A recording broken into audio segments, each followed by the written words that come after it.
Bike से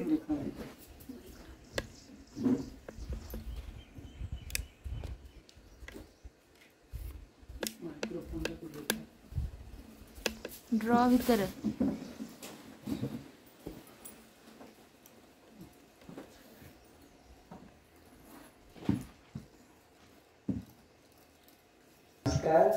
प्रार्थना करेंगे। गुरुर्ब्रह्मा गुरुर्विष्णु गुरुर्देवो महेश्वरः गुरु साक्षात् परम ब्रह्म तस्मै श्री गुरुवे नमः। ध्यानमूलं गुरुर्मूर्ति पूजामूलं गुरुपदं मंत्रमूलं गुरुर्वाक्यं मोक्षमूलं गुरुकृपा।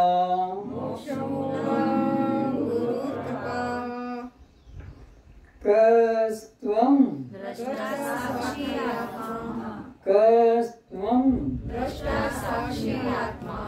सभी अपने नेत्र खोलें।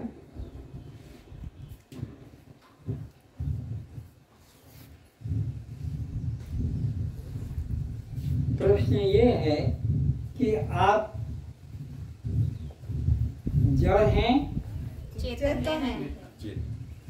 हम कैसे माने कि आप चेतन हैं? क्योंकि हम सब चीज को जानने वाले हैं। बस ऐसा उत्तर होना चाहिए। आप शव हैं, कैसे हम माने कि आप शिव हैं? बोलो। क्योंकि मैं सब कुछ देख रहा हूँ। जोर से। क्योंकि मैं सबको जानने वाला हूँ। हमारे में चेतनता है और हम सबको देखते जानते हैं। क्रिया भी होती है, हम सुनते भी हैं, बोलते भी हैं। शव में न कोई क्रिया होती है, न बोलता है, न सुनता है, इसलिए हम शव नहीं। तो आप अनात्मा नहीं है कैसे जाने? जिसको उत्तर आता है दे दो हाथ इशारे से। हाँ बोलो। मैं आत्मा हूँ, आत्मा हूँ ना। कभी आत्मा जला कोई शस्त्र से काट सकता है, हाँ ना काट सकता शस्त्र से, ना अग्नि जला सकती है, ना वायु से काट सकती है, ना पानी भीग सकता है। आत्मा के 4 गुण हैं। कौन कौन से? शस्त्र से, अग्नि से जलती नहीं, पानी से भीगता नहीं, पवन से सूखता नहीं। इसलिए हम आत्मा है। हमारा शरीर अनात्मा है। क्यों अनात्मा है? कट भी जाता है, जल भी जाता है, भीग भी जाता है, सूख भी जाता है। तो शरीर अनात्मा है, किंतु मैं अनात्मा नहीं हूँ। तो जन्म मरण किसका है? शरीर का। आपका जन्म मरण नहीं है। नहीं है। आप कब सोते हैं जी? कब सोते हैं? Every time. हम कभी सोते नहीं। कौन सोता है? जब तक तुम्हारे में देह भाव है कि मैं यह शरीर, ये मेरा नाम, ये मेरी जाति, ये मेरा परिवार, ये पति, ये पत्नी, जब तक ये देह के संबंध में तुम्हारा अहंकार है तब तक तुम सो रहे हो। तुम जागे हुए नहीं।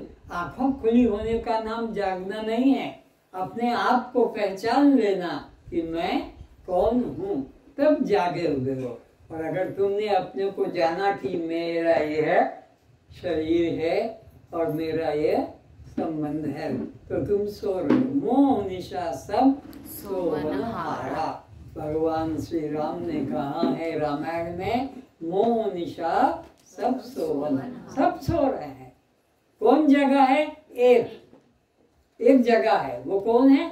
जो अपने को देह से अलग, बस वो जगह है। यही जग जागही जामिनी जोगी परमारथी प्रपंच वियोगी, जिसने प्रपंच का मन से त्याग कर दिया। प्रपंच ने आकाश, वायु, तेज, जल, पृथ्वी, उनसे बना जो ये शरीर है, इसका मन से त्याग कर दिया कि ये मैं नहीं, बस वो जाग गया। बाकी तो सब सो रहे हैं। उसकी वजह से ही इनको आकर 4,84,000 जोनि भ्रमत यह जीव। इस जीव को 84 लाख योनियों में भटकना पड़ेगा। तुम्हारे धर्म कर्म तुम्हारे सब यहीं रह जाएंगे। जिसने अपने को देह जाना है उस जीव को 84 लाख योनियों में भटकना पड़ता है।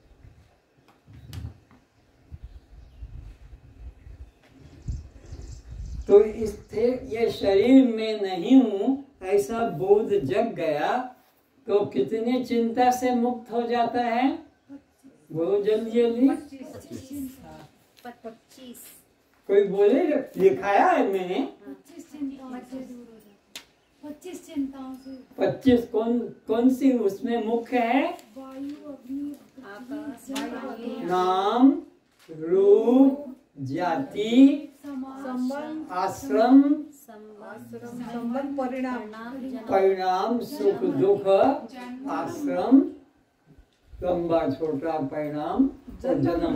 ये 7 उसके सर से पत्थर उतर जाते। ये पत्थर जिसमें सब दबे हुए नाम में, नाम का अहंकार, रूप का अहंकार, जाति का अहंकार, संबंधों का अहंकार, आश्रम का अहंकार, परिणाम का और जन्म का। और जिसने ये जान लिया कि ये मन में नहीं या जीव में, वो कौन सी 7 चिंताओं से मुक्त होता है? सूक्ष्म शरीर, कल का विषय। 7 कौन सी चिंता है सूक्ष्म शरीर में? कर्ता, भोक्ता, पुण्य, स्वर्ग, स्वर्ग, नरक, मुक्ति, बंधन, मुक्त, चंचल, अशांत, शांत, ज्ञान, अज्ञान, कर्ता, भोक्ता, पुण्य, पाप और स्वर्ग, नरक, सुख दुख, चंचल, शांत, अज्ञान, अज्ञान और बंध, मोक्ष।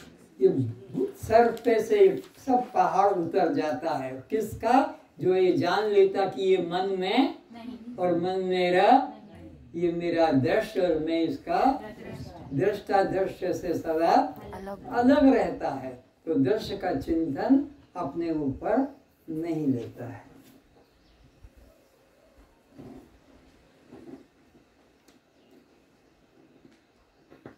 ये बता सकते हैं कि श्रवण किसको कहते हैं? जगह जगह कथा हो रही है, दिन रात लोग कथा में जाते हैं, तो श्रवण कहते किसे हैं?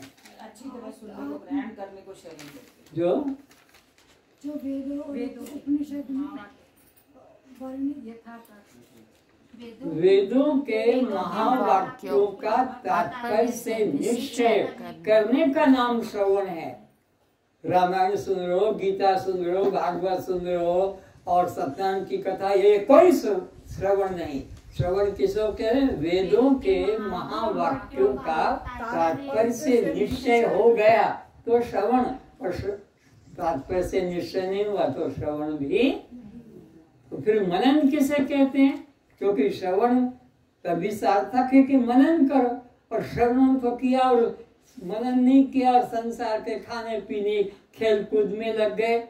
नहीं, जो सुनते हो उसको बैठ के घंटे भर सोचो कि क्या समझाया था, आज क्या पढ़ाया था, उसमें मुझे क्या समझना है अपने लिए और इस जगत को क्या समझना है अपने लिए। ये विचार नहीं जगेगा तो श्रवण भी नहीं हुआ। तो मनन किसे कहते हैं? मनन के लिए वेदों के अभेद की साधक और भेद की बाधक युक्तियों के द्वारा अद्वितीय ब्रह्म के चिंतन करने को मनन कहते हैं। अभेद की साधक, जैसे कि स्वर्ण अलंकार अलग एक है, ऐसे ही विचार करेंगे कि यह मटका मिट्टी का और ये पीतल, तांबा, प्लास्टिक का, ये अलग अलग ये एक नहीं है, वो मिट्टी का है और ये, लेकिन आकाश दोनों में, चाहे वो घड़ा छोटा मिट्टी का हो कि आपका पीतल तांबे का, पर आकाश के टुकड़े, ये अभेद की साधक युक्ति है।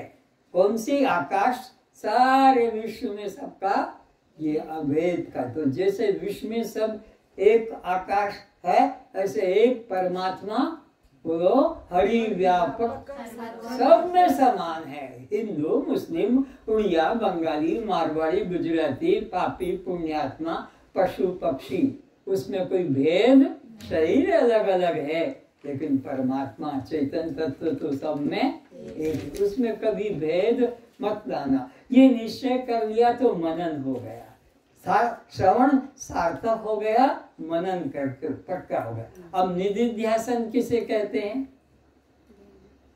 निधिध्यासन यानी जीव ब्रह्म के अभेद को तात्पर्य महावाक्य को एक करना, जीव ब्रह्म के बारे में विजाति वृत्ति का तिरस्कार और सजाति वृत्ति का स्वीकार करना। विजाति वृत्ति और सजाति वृत्ति दो वृत्तियां हैं। विजाति वृत्ति देह संबंधी जो भी निश्चय है वो विजाति, वो हमारी जात नहीं है, ये कुजात है।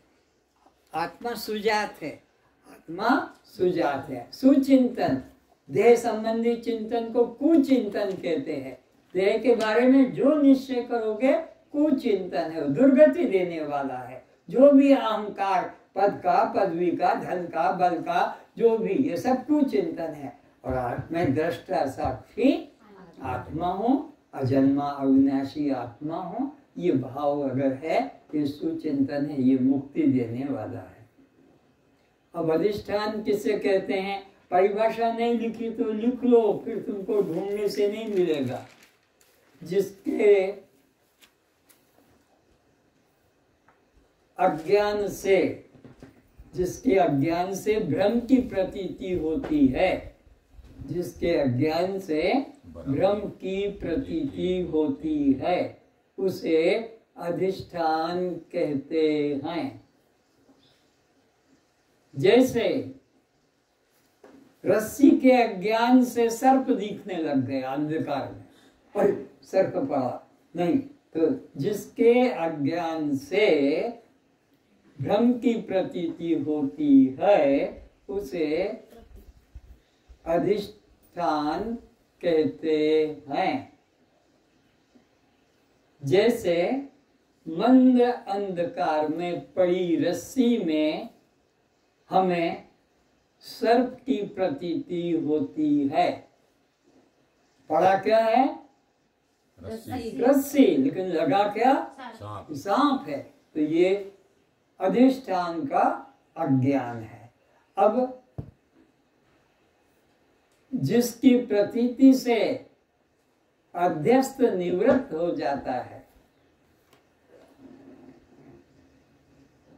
जिसकी प्रतीति से भ्रम निवृत्त हो जाता है, जिसकी प्रतीति से भ्रम निवृत्त हो जाता है, उसे अध्यस्त कहते हैं।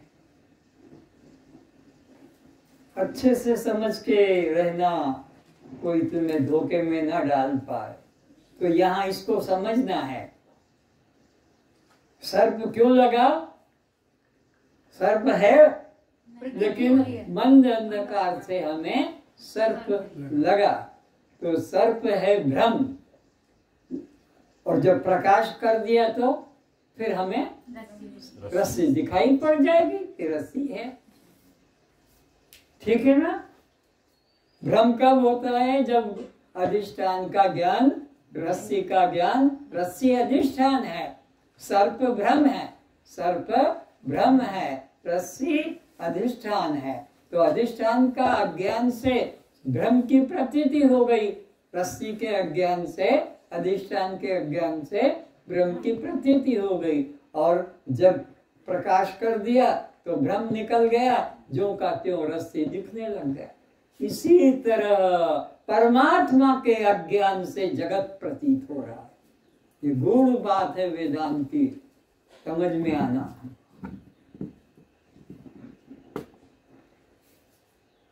परमात्मा के अज्ञान से जबकि शास्त्र कहता सिया राम मैं सब जग जान। लेकिन हमको तो ये पति पत्नी पिता माता मित्र शत्रु पशु पक्षी ये 84 दिख रहे हैं।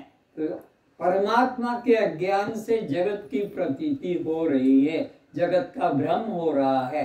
और जब परमात्मा का बोध हो जाएगा तो सब सिया राममय प्रतीत होने लग जाएंगे। परमात्मा के अज्ञान से जगत की प्रतीति हो रही है, जबकि एक परमात्मा के अलावा किंचित भी अन्य नहीं है। एक मेवा अद्वितीयम ब्रह्म नेह नानास्ति किंचन वेद उद्घोष करता है। और इसी प्रकार अर्जुन को भगवान बताते हैं, अर्जुन मैं एकमात्र सत्य हूँ, मेरे अलावा कोई यहाँ अन्य परमात्मा के अलावा कोई अन्य। तो परमात्मा की प्रतीति क्यों नहीं हो रही है? जगत हमको सत्य लग रहा है। ये जगत सत्य, जगत तो ब्रह्म सत्यम जगत मिथ्या। शास्त्र क्या कहता है? ब्रह्म तो सत्य है और जगत मिथ्या है। इसलिए जगत की वजह से परमात्मा नहीं दिख रहा। जगत मन से हट जाएगा फिर एक परमात्मा। अलंकार की सत्यता है इसलिए सोना नहीं लग रहा है। स्वर्ण तो है ही, पर तुमको लग रहा है चूड़ी चेन अंगूठी। चूड़ी चेन अंगूठी जब तक है तब तक सोने के प्रति श्रद्धा, और स्वर्ण का जब ज्ञान हो जाएगा तो चूड़ी चेन अंगूठी की कोई अलग सत्ता, ये सब सोना ही है।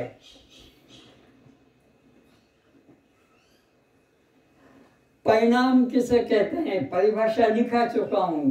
परिणाम विवर्त दो चीजें। मूल वस्तु अन्य रूप में हो जाती है। जैसे गेहूं को पीस दिया, अब आटा है, चने को पीस दिया, बेसन है, ये परिणाम हो गया। अब ये बेसन कभी भी चना नहीं बनेगा, ये आटा कभी बोलो गेहूं नहीं बनेगा। दूध का आपने दही कर दिया, अब ये दही कभी दूध नहीं, परिणाम हो गया। परिणामी वस्तु अपने मूल रूप में कभी नहीं लौटती है। ये देखो, ये धान था, धान का क्या बना दिया? चावल। ये परिणाम हो गया। चावल को कितने भी केमिकल करो, खाद डालो, खेत में डालो, ये कभी धान बन नहीं सकता, परिणाम हो गया। दही परिणाम हो गया, लाख कोशिश करो दूध नहीं बनेगा।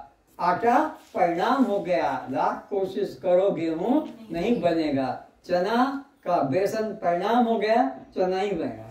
तो जिन्होंने ऐसा मान लिया है क्या कि हम तो भगवान के परिणाम हो गए, मर जाओगे, कभी तुम ब्रह्म को पा नहीं सकोगे। तुम परिणाम नहीं हुए हो, तुम परिणाम जिन्होंने माना कि ब्रह्म ऊपर रह गया आकाश में वैकुंठ में और हम यहाँ आ गए, ऐसा कभी मत सोचना। अगर सोचोगे तो 84 का चक्कर काटते काटते मरते रहोगे। तो ब्रह्म से हम कभी अलग हुए? अलंकार सोने से कभी अलग, फर्नीचर लकड़ी से कभी अलग, ये तुम्हारे घड़े सुराही दीपक मिट्टी से अलग, तो ये है जीव ब्रह्म से कभी अलग। ये गूढ़ बातें हैं, ये तुमको बाहर के कथा में कोई सुनाने वाला नहीं, तुम पढ़ के जान पाओगे। तो जैसे कि धान का परिणाम क्या बन गया? तो ये चावल कभी धान नहीं बन सकता। अगर तुमने भी अपने को परमात्मा का परिणाम मान लिया तो परमात्मा को तुम प्राप्त नहीं कर सकोगे। तो हम परिणाम नहीं, हम क्या है? विवर्त हैं। क्या है? परिणाम के विवर्त हैं। कैसे विवर्त हैं? जैसे जल का बर्फ। ये जल का बर्फ कुछ अलग है? बोलो नहीं है।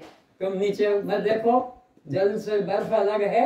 नहीं, कभी नहीं हो सकता है। गुड़ से यह आपकी मिठाई अलग हो सकती है? नहीं। तो रूप बदल जाएगा, लेकिन मिठास तो गुड़ का ही रहेगा। ऐसे ही समझो कि एक एक चीज याद आती निकल जाती है। ठीक है।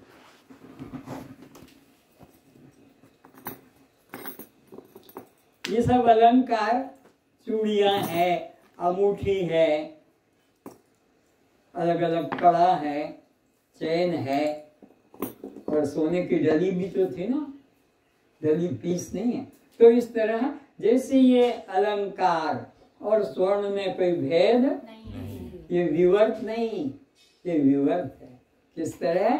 जैसे जल और बर्फ में भेद नहीं, ऐसे अलंकार और स्वर्ण में भेद नहीं, कुर्सी टेबल और लकड़ी में कोई भेद नहीं। यह आपके कढ़ाई कहो, थाली कहो, लोटा ग्लास कहो, स्टील के पर स्टील से अलग नहीं है। तो यह है जीव 84 लाख योनियां है, लेकिन ब्रह्म से अलग।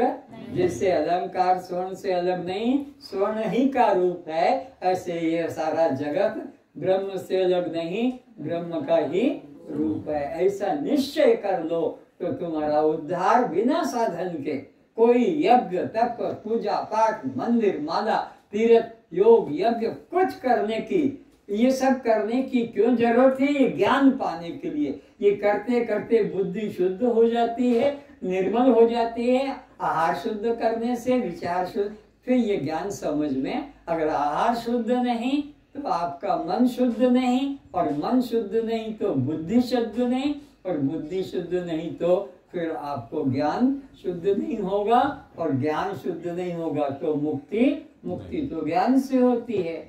मुक्ति किससे होगी?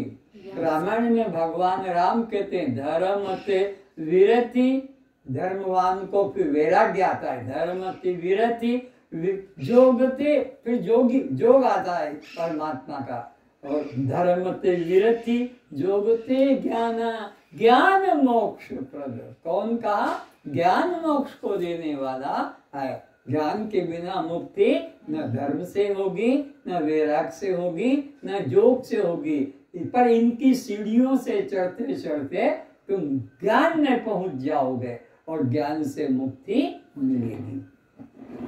तो इस तरह से परिणाम और विवर्त को समझ लिया कि अगर तुमने अपने को ब्रह्म का परिणाम मान लिया, अगर तुमने अपने को परिणाम मान लिया, जैसे धान का परिणाम, तो अब ये लाख प्रयत्न करे पर ये धान, तो ऐसे ही परमात्मा का तुमने जीव को परिणाम मान लिया, तो ये जीव ब्रह्म को नहीं पा सकेगा। तो इसलिए जीव ब्रह्म का परिणाम नहीं, विवर्त है। कैसा विवर्त है? जैसे स्वर्ण का अलंकार, जैसे कि पानी का बर्फ, यह उससे अलग। तो परिणामी वस्तु तो अलग हो जाती है, पर विवर्ती वस्तु कभी अलग नहीं। समुद्र से लहरें अलग है?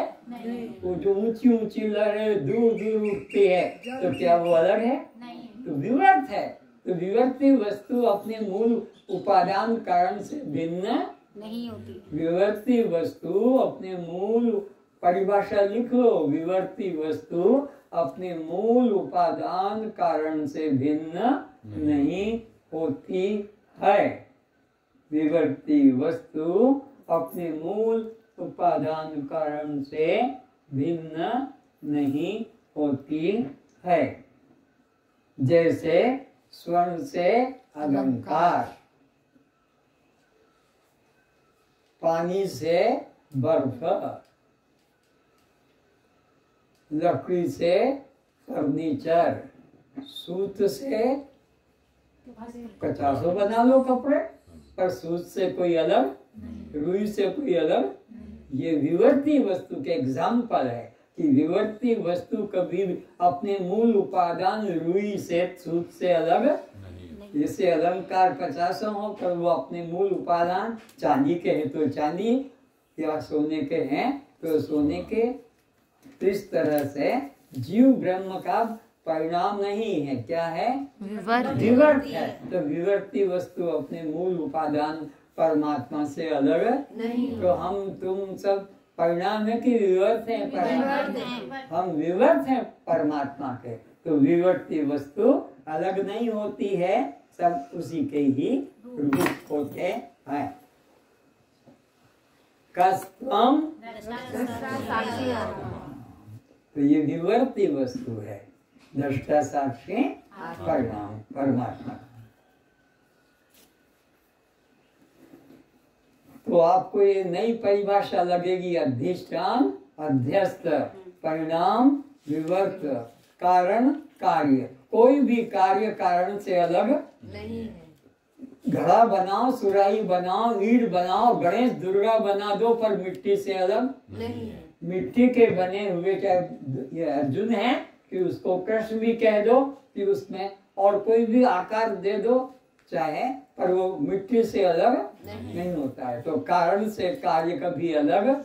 तो परमात्मा कारण मान लो, जगत को उसका, जीव को कार्य मान लो, तो कार्य कभी कारण से अलग।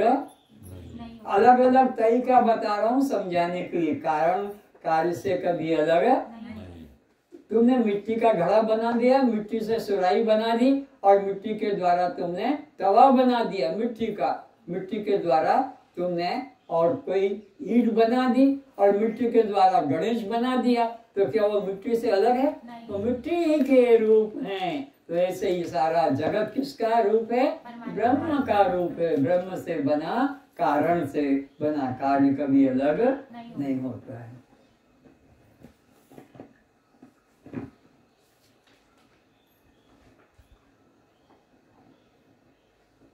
तो आप कर्ता भोक्ता हैं? बोलो, जवाब देते जाओ। वह नहीं, मन करता भोक्ता है।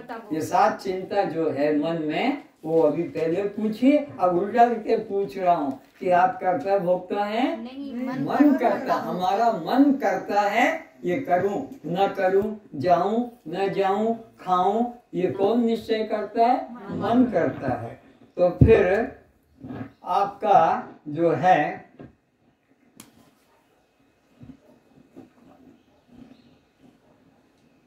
पुण्य पाप आपको होता है? नहीं, बोलो। मन को होता है। अच्छे कर्म करता है मन तो पुण्य लगता है, और बुरे कर्म करता है तो मन को, आपको न पुण्य लगता है न पाप लगता है। तो स्वर्ग नरक आप जाएंगे? आत्मा को जाना कभी भी क्यों नहीं? आत्मा अचल है, अचल में जाना आना, आत्मा जो है अचल है, इसलिए उसमें जाना आना नहीं है। जीव में जाना आना है। कहाँ? 84 लाख। शरीर तो यहीं जला दिया जाएगा, कुत्ते का, बिल्ली का, गधे का, घोड़े का, औरत का, आदमी का, सबका शरीर तो जला दिया जाता है। तो शरीर कहीं जाता आता यहीं पैदा होता है माँ बाप के द्वारा, और यहीं कर्म भोग पूरे करके जो जो कर्म किए थे उसने अच्छे बुरे, आज उसको सुख या दुख रूप में भोग रहा है। पर यहाँ जैसे आके आपका रोग कट गया, लेकिन क्या आप अमर हो जाएंगे? आपका जितने दिन का जीवन है, जितने दिन का पुण्य है, पाप है, वो भोग पूरा होते हैं। तो कौन चलता है? आत्मा की जीव। 84 में कौन भटकता है? जीव भटकता है, आत्मा भटकती। आत्मा तो अचल है, आकाश की तरह। उसमें हवाई जहाज भी चलते हैं, पक्षी भी उड़ते हैं, रॉकेट भी चलते हैं, और भी कई होते हैं। तो स्वर्ग नरक कौन जाता है? शरीर जाता है कि आत्मा? बोलो। हाँ, आत्मा में तो जाना आना, और आत्मा स्वर्ग नरक के लिए पुण्य पाप कुछ करती? आत्मा तो करता है ही नहीं। करता कौन है? मन। मन को स्वर्ग नरक की यात्रा करना पड़ती है, मन को 84 भटकना पड़ता है। तो ये सुख दुख कौन भोग रहा है? मन ही को सुख लगता है, मन ही को। मुझको न सुख है न दुख है। अगर मुझको सुख दुख होता, आत्मा को सुख दुख होता, तो गहरी नींद में किसी को भी सुख ना मिलता। लेकिन उठकर कहते हैं दुखी से दुखी, रोगी, गरीब, पापी, जब नींद से, गहरी नींद से उठता है तो क्या कहता? रात में 1 घंटा बड़े प्यार से बड़ी मीठी नींद आई। किसकी मीठी है? वहाँ मिठास किसकी है? पत्नी भी नहीं, पति भी नहीं, पुत्र भी नहीं, धन भी नहीं, मकान भी नहीं, कपड़ा भी नहीं, सब कुछ से रहित केवल मैं था। तो मैं को आनंद के लिए किसी की जरूरत ये मन को जरूरत पड़ती है। मन अच्छा अनुकूल मिल जाता है तो सुख आ गया, प्रतिकूल हुआ तो अरे सब बेकार है। तो मन को ही सुख और दुख है। ये बड़ी गूढ़ बात है। तुम आनंद रूप हो। तुम कौन हो? तुम सुख दुखी मन, तुम्हारे मन को सुख दुख होता है। तुम तो आनंद घन आत्मा हो। प्रमाण क्या? गहरी नींद में कोई विषय, कोई पदार्थ, कोई चिंतन ना होकर भी सुबह उठ करके तुम्हें रात बोलो सुख से सोई, सुख से सोया। तो वो सुख किसका था? विषय का, पदार्थ का, पति का, पत्नी का, बोलो धन पुत्र का, किसका था? आत्मा का। किसी का नहीं था। गहरी नींद में तो मैं खुद अकेला था।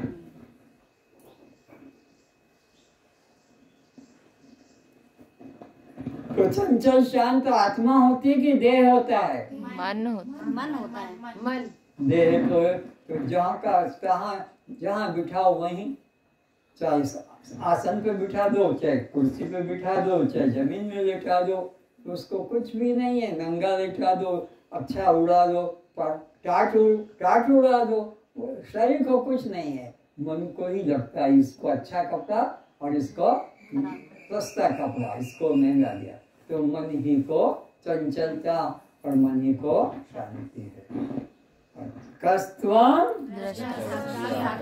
ये सातों से तुम अलग हो। ये जितनी बताए गए ये मन के हैं सब। ये कर्म धर्म मन के हैं, तुम इससे अलग हो। अच्छा, और एक बात,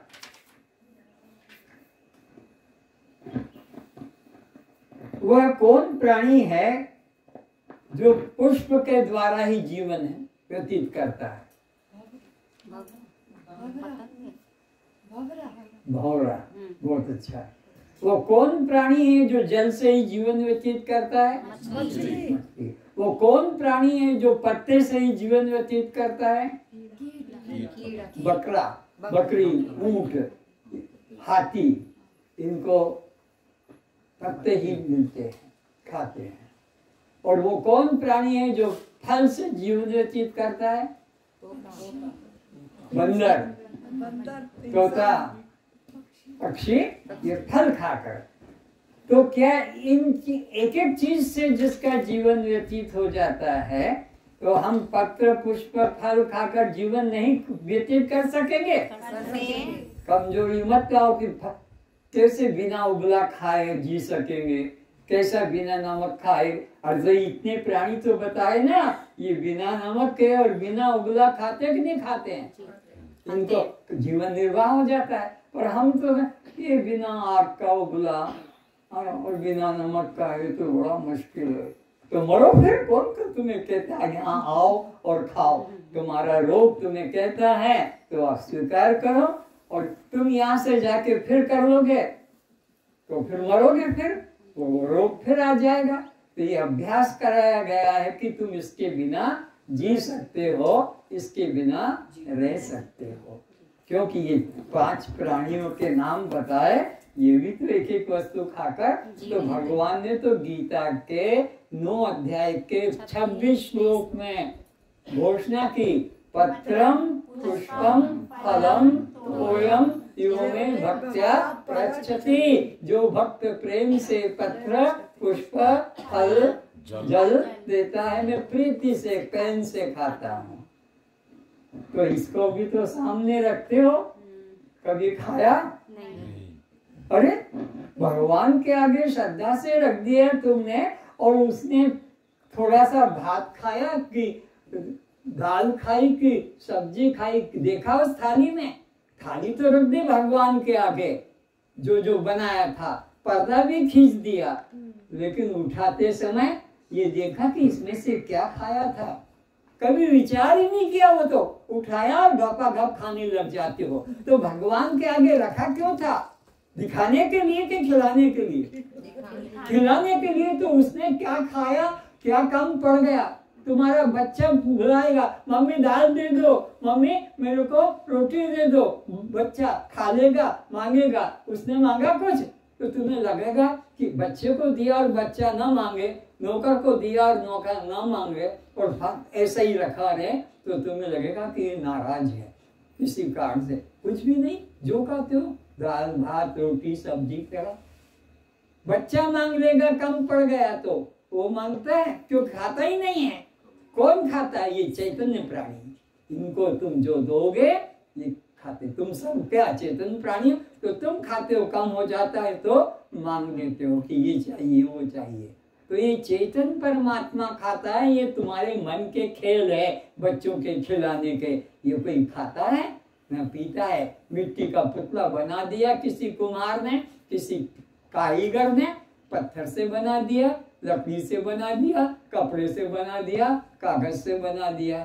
परमात्मा चैतन्य गीता के 15 अध्याय के 14 श्लोक में भगवान कहते, मैं सबके अंदर बैठकर 4 प्रकार के अन्नों को पचाता हूँ। चबाने वाला, चाटने वाला, चूसने वाला, पीने वाला। ये भगवान अंदर बैठ के, और तुम मंदिर जा रहे हो, तुम तीर्थ में मर रहे हो, तुम इधर उधर भटक रहे हो, और जबकि गीता के अंदर 25 तरह से बताया कि मैं सबके हृदय में बैठा हूँ और यहीं बैठकर उनके सब कर्मों को फल भी प्रदान करता हूँ। उसके लिए कहीं तीर्थ जाने की, मंदिर जाने की, कहीं बाहर भटकने की जरूरत नहीं है।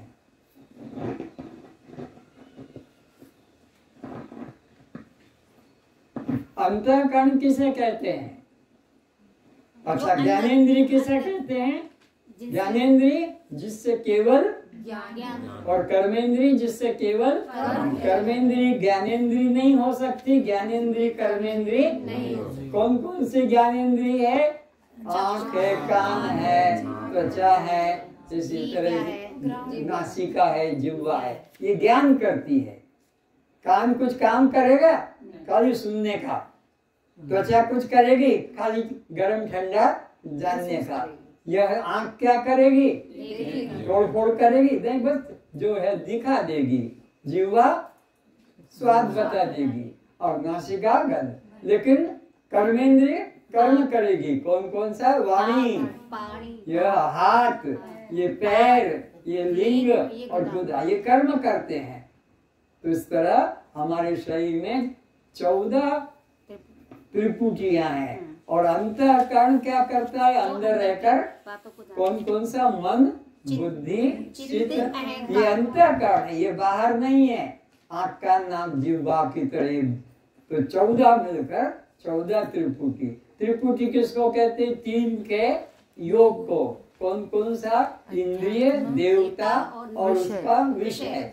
तो तुम्हारे अंदर यह कल त्रिपुटी बताई थी, तुम इन गलती बताइए तो इनके 14 के जानने वाले हो। तुम्हारा कोई भी इसमें काम नहीं है।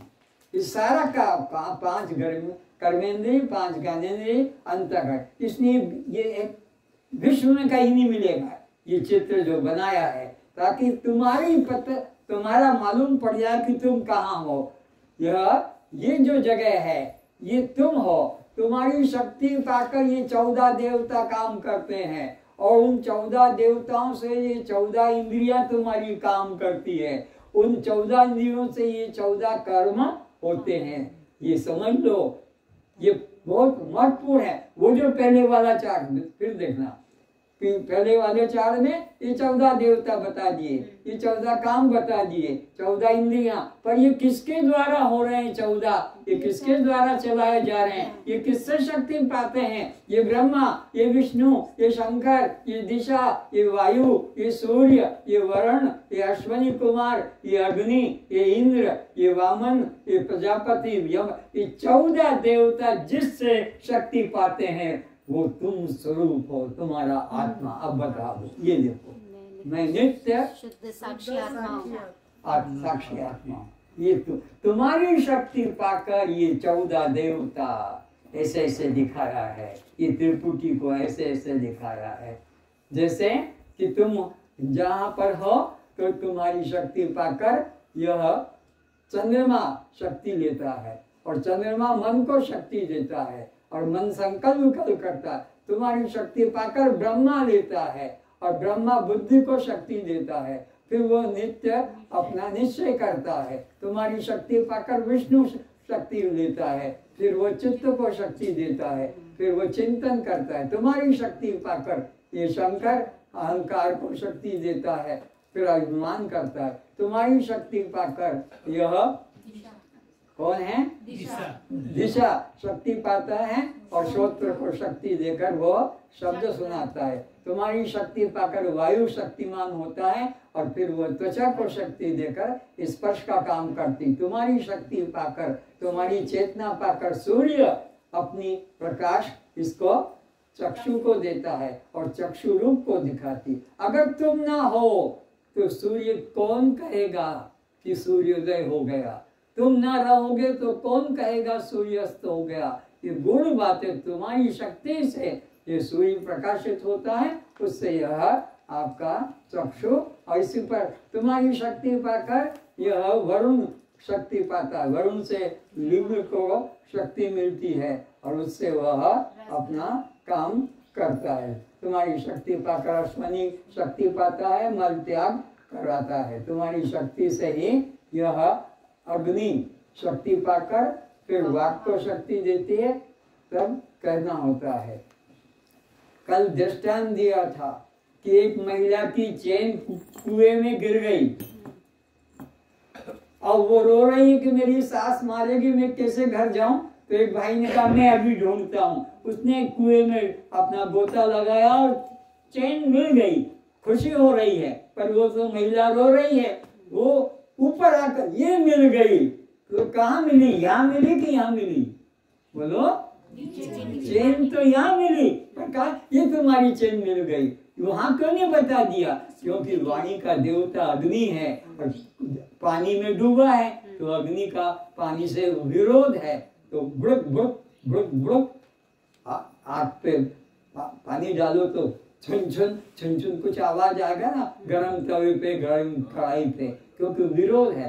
तो इस तरह से यह तुम्हारी शक्ति पाकर अग्नि, और फिर उससे कहना होता है तुम्हारी शक्ति पाकर फिर यह हाथ अपना इंद्र शक्ति पाकर हाथ को देता है, हाथ से पकड़ छोड़ना होता है। तुम्हारी शक्ति पाकर वामन, और वामन से पाद को शक्ति मिलती है, तो चलने का दौड़ने का काम होता है। तुम्हारी शक्ति पाकर प्रजापति लिंग को शक्ति देता है, मूत्र मैथुन सेक्स होता है।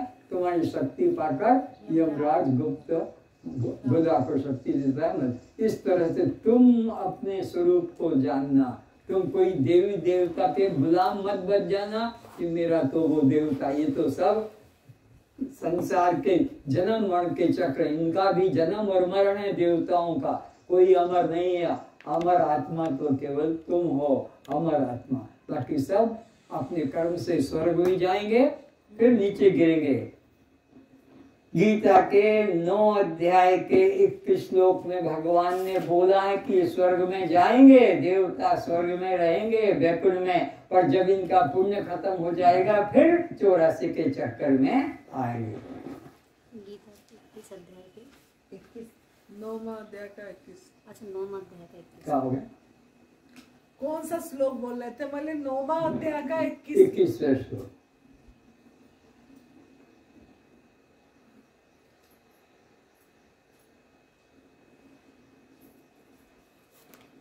तो अब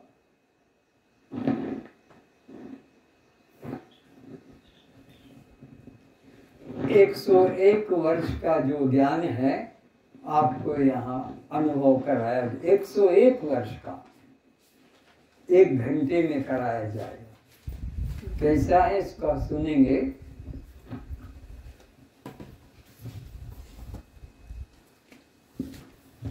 पहले तो जीव की 3 अवस्था को जान लो, जागृत, स्वप्न, सुषुप्ति। नोट करो, जीव 3 अवस्था में जीवन निर्वाह करता है, कोई चौथी अवस्था नहीं। या तो जागृत में रहेगा, या सो जाएगा, या सपना देखेगा। जीव की 3 अवस्था, जागृत, स्वप्न और सुषुप्ति। जागृत अवस्था जिसमें लेना देना खाना पीना व्यवहार चलता है, ये जागृत अवस्था है। फिर जब सो जाता है तो वहां पर भी कुछ न कुछ व्यवहार, स्थूल व्यवहार नहीं होता, हाथ पैर तो वो वही है, पर जा रहा है, भाग रहा है, देख रहा है, सुन रहा है, सब ऐसा भी होता है। सुषुप्ति में वो भी नहीं होता, खाली बस गहरी नींद होती है। तो जागृत अवस्था में जो है जीव, स्वप्न अवस्था में भी जीव और सुषुप्ति अवस्था में भी जीव रहता है।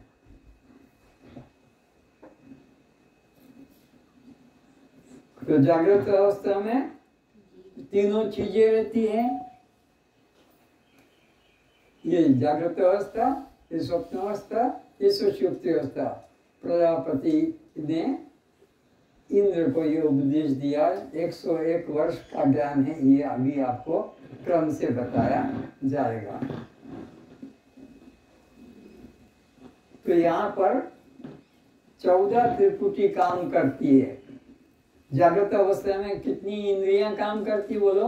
14 त्रिपुटियां, 5 ज्ञानेन्द्रिय, 5 कर्मेंद्रिय और अंतःकरण। ये 14 का व्यवहार चलता, वो आपको पहले ही बता दिया है, ये पूरा जागृत, और उसमें समय लगाने की जरूरत याद है ना? 14 त्रिपुटी का 14 देवता, 14 विषय और 14 उनमें अवस्था है, देवता, इंद्रिय और विषय।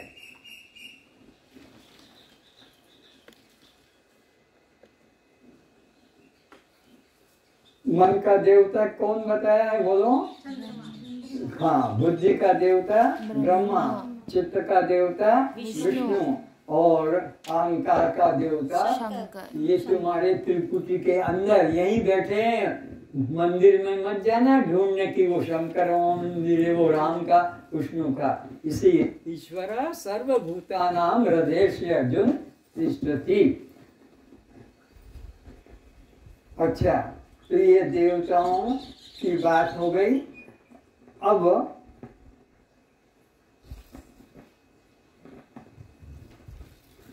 तुम्हारा इनसे क्या संबंध है? संबंध की बात आती है हमेशा दो में, एक से कभी संबंध नहीं होता है। तो तुम्हारा इन 14 त्रिपुटी का जागृत अवस्था का क्या संबंध है बोलो? ये दृश्य है और मैं इनका दृष्टा हूँ। 14 त्रिपुटी में 14 इंद्रियों का भी मैं दृष्टा हूँ, 14 देवताओं का भी मैं दृष्टा हूँ और 14 विषयों का भी मैं। समझ में आ रहा है ना? जैसे आँख के दृष्टा तुम कैसे हो? ठीक देखती है तो जानते हैं, कम देखती है तो जानते हैं, और नहीं दिखता तो भी जानते हैं। कान के दृष्टा कैसे हो? सुनाई पड़ता है तो जानते हैं, नहीं सुनाई पड़ता तो जानते हैं। इसी तरह हम जिह्वा के दृष्टा कैसे हैं? बोला जाता है तो जानते हैं, नहीं बोला जाता है तो जानते हैं, कट गई तो जानते हैं, और रस नहीं आता है तो रस आता है। तो ये तुम दृष्टा हो। You are only knower, not know. तुम जो है यह जानने वाले नोर हो, तुम नोर नहीं हो। तुम जाने नहीं जाओगे, जानने वाले हो। जो जाना जाता है वो दृश्य होता है और जानने वाला दृष्टा हो। तो तुम हर क्रिया के दृष्टा हो, और क्रिया करना हाथ पैरों का काम है।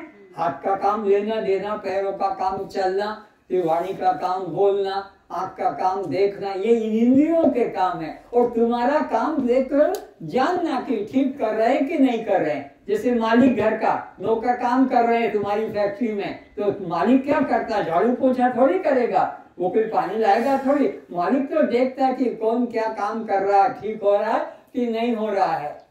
ये समझ में आया दृष्टांत कि मालिक नौकरों के काम का करता, झाड़ू पोछा नौकर कर रहे हैं, बर्तन नौकर मांज रहे हैं, पानी वो भर रहे हैं, कपड़ा वो धो रहे हैं। वो मैं अब उधर भी नहीं इधर भी ये नौकर हैं सब तुम्हारे।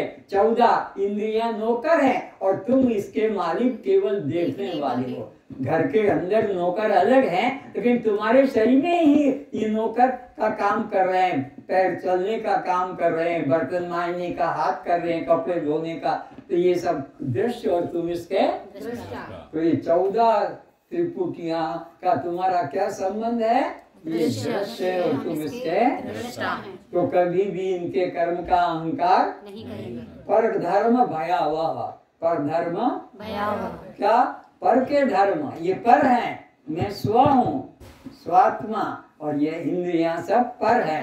तो इनके धर्म को अपना धर्म, इससे बड़ा दुनिया में कोई पाप नहीं। बहुत ध्यान से सुनो, गो हत्या कर दो, पिता की हत्या, माँ की हत्या, पत्नी की हत्या, पति की हत्या, बेटे की, गाय घोड़े सबकी हत्या करके जो पाप बनता है, उससे जब बड़ा पाप है कि अपने को देह मान लेना, ये शरीर मैं हूँ, यह मेरा है, बस ये भाव। तो इसलिए अपने कोई नौकरों के कामों को, 14 नौकर हैं, 14 इनके देवता हैं, मैं इन सबसे अलग साक्षी मात्र, ये हो गया जागृत अवस्था का काम। अब स्वप्न अवस्था की बात आती है, तो स्वप्न अवस्था में सब इसी तरह का व्यवहार होता रहता है, लेना देना, खाना पीना, चलना। लेकिन वहां पर क्या होता है कि हम उसके कार्य को, कोई सो रहा है, कोई भाग रहा है, कोई चोरी कर रहा है, तो कोई हत्या कर रहा है, और कोई जो है ट्रेन में जा रहा है, कोई अपना बस में जा रहा है, कहीं एक्सीडेंट हो गया तो फिर वहां रुक जाता है। ये सब सपने में भी होता है, जैसे जागृत में होता है, लेकिन वहां हम साक्षी मात्र है, वहां उससे हमारे शरीर का कोई संबंध नहीं। चोरी हो गई कि एक्सीडेंट हो गया कि टांग टूट गई, सपने में, सपने का शरीर से हमारा कोई संबंध नहीं रहता है, हम उससे अलग हैं। तो न मैं जागृत वाला हूँ, न मैं जागृत वाला भी, मैं देखने वाला, और सपने में भी मैं तो सपना मेरे से कोई अलग है। अब आ गई गहरी नींद की बात। तो गहरी नींद के अंदर आपको न जागृत की क्रियाएं हैं, न स्वप्न का कोई दृश्य ही नहीं है। वहां बस आप गहरी नींद में, गहरी नींद के अलावा वहां कोई संसार का काम क्रिया नहीं होता है। तो सूक्ष्म शरीर का और जागृत स्वप्न अवस्था का, जागृत अवस्था का और स्थूल शरीर का तुम्हारा क्या संबंध है? वो दृश्य और हम उसके दृष्टा। ऐसे ही स्वप्न अवस्था और सूक्ष्म शरीर का क्या संबंध है? वो दृश्य और हम उसके। ऐसे ही सुषुप्ति अवस्था का और आपके कारण शरीर का, ये दृश्य और हम इसके। सदा अपने को दृष्टा साक्षी जानना, किसी कर्म में मत जोड़ देना। कर्म में जोड़ोगे फल भोगोगे, रोगे मरोगे 84 में। किसी कर्म में अच्छा भी और बुरा भी, ये सब इंद्रियों के पर के धर्म है। मैं केवल इनको जानने वाला हूँ।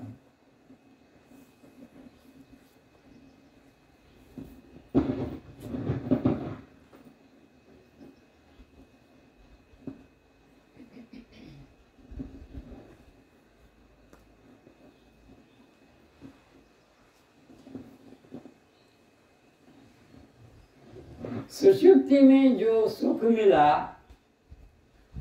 सुषुप्ति में बोलते नहीं है। क्यों? कि बोलने का साधन है वाणी, अंतःकरण। ध्यान से समझना, गहरी नींद में अंतःकरण नहीं, इसलिए सुख का अनुभव तो हो रहा है। और क्या रात में सुख से सोया, तो सुख का अनुभव कहाँ किया था?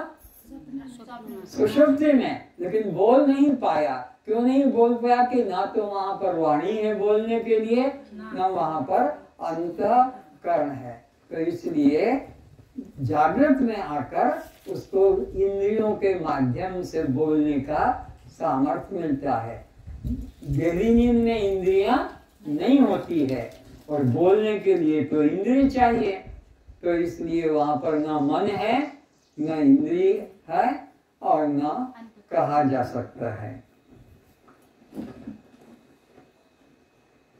ज्ञान दो प्रकार के होते, एक सामान्य ज्ञान होता है और एक विशेष ज्ञान होता है। सामान्य ज्ञान मनुष्य, पशु, पक्षी सब में होता है। विशेष ज्ञान मनुष्य को होता है। सुख का, दुख का, बोलने का, चलने का ज्ञान होता है।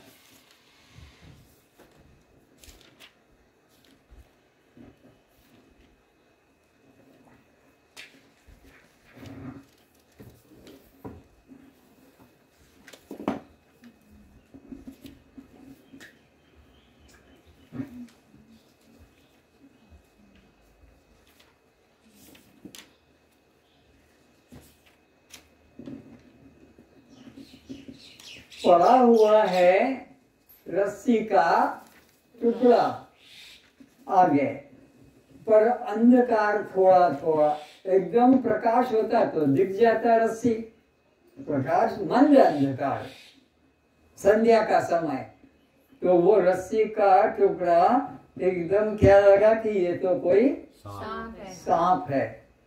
तो अब जब प्रकाश कर दिया,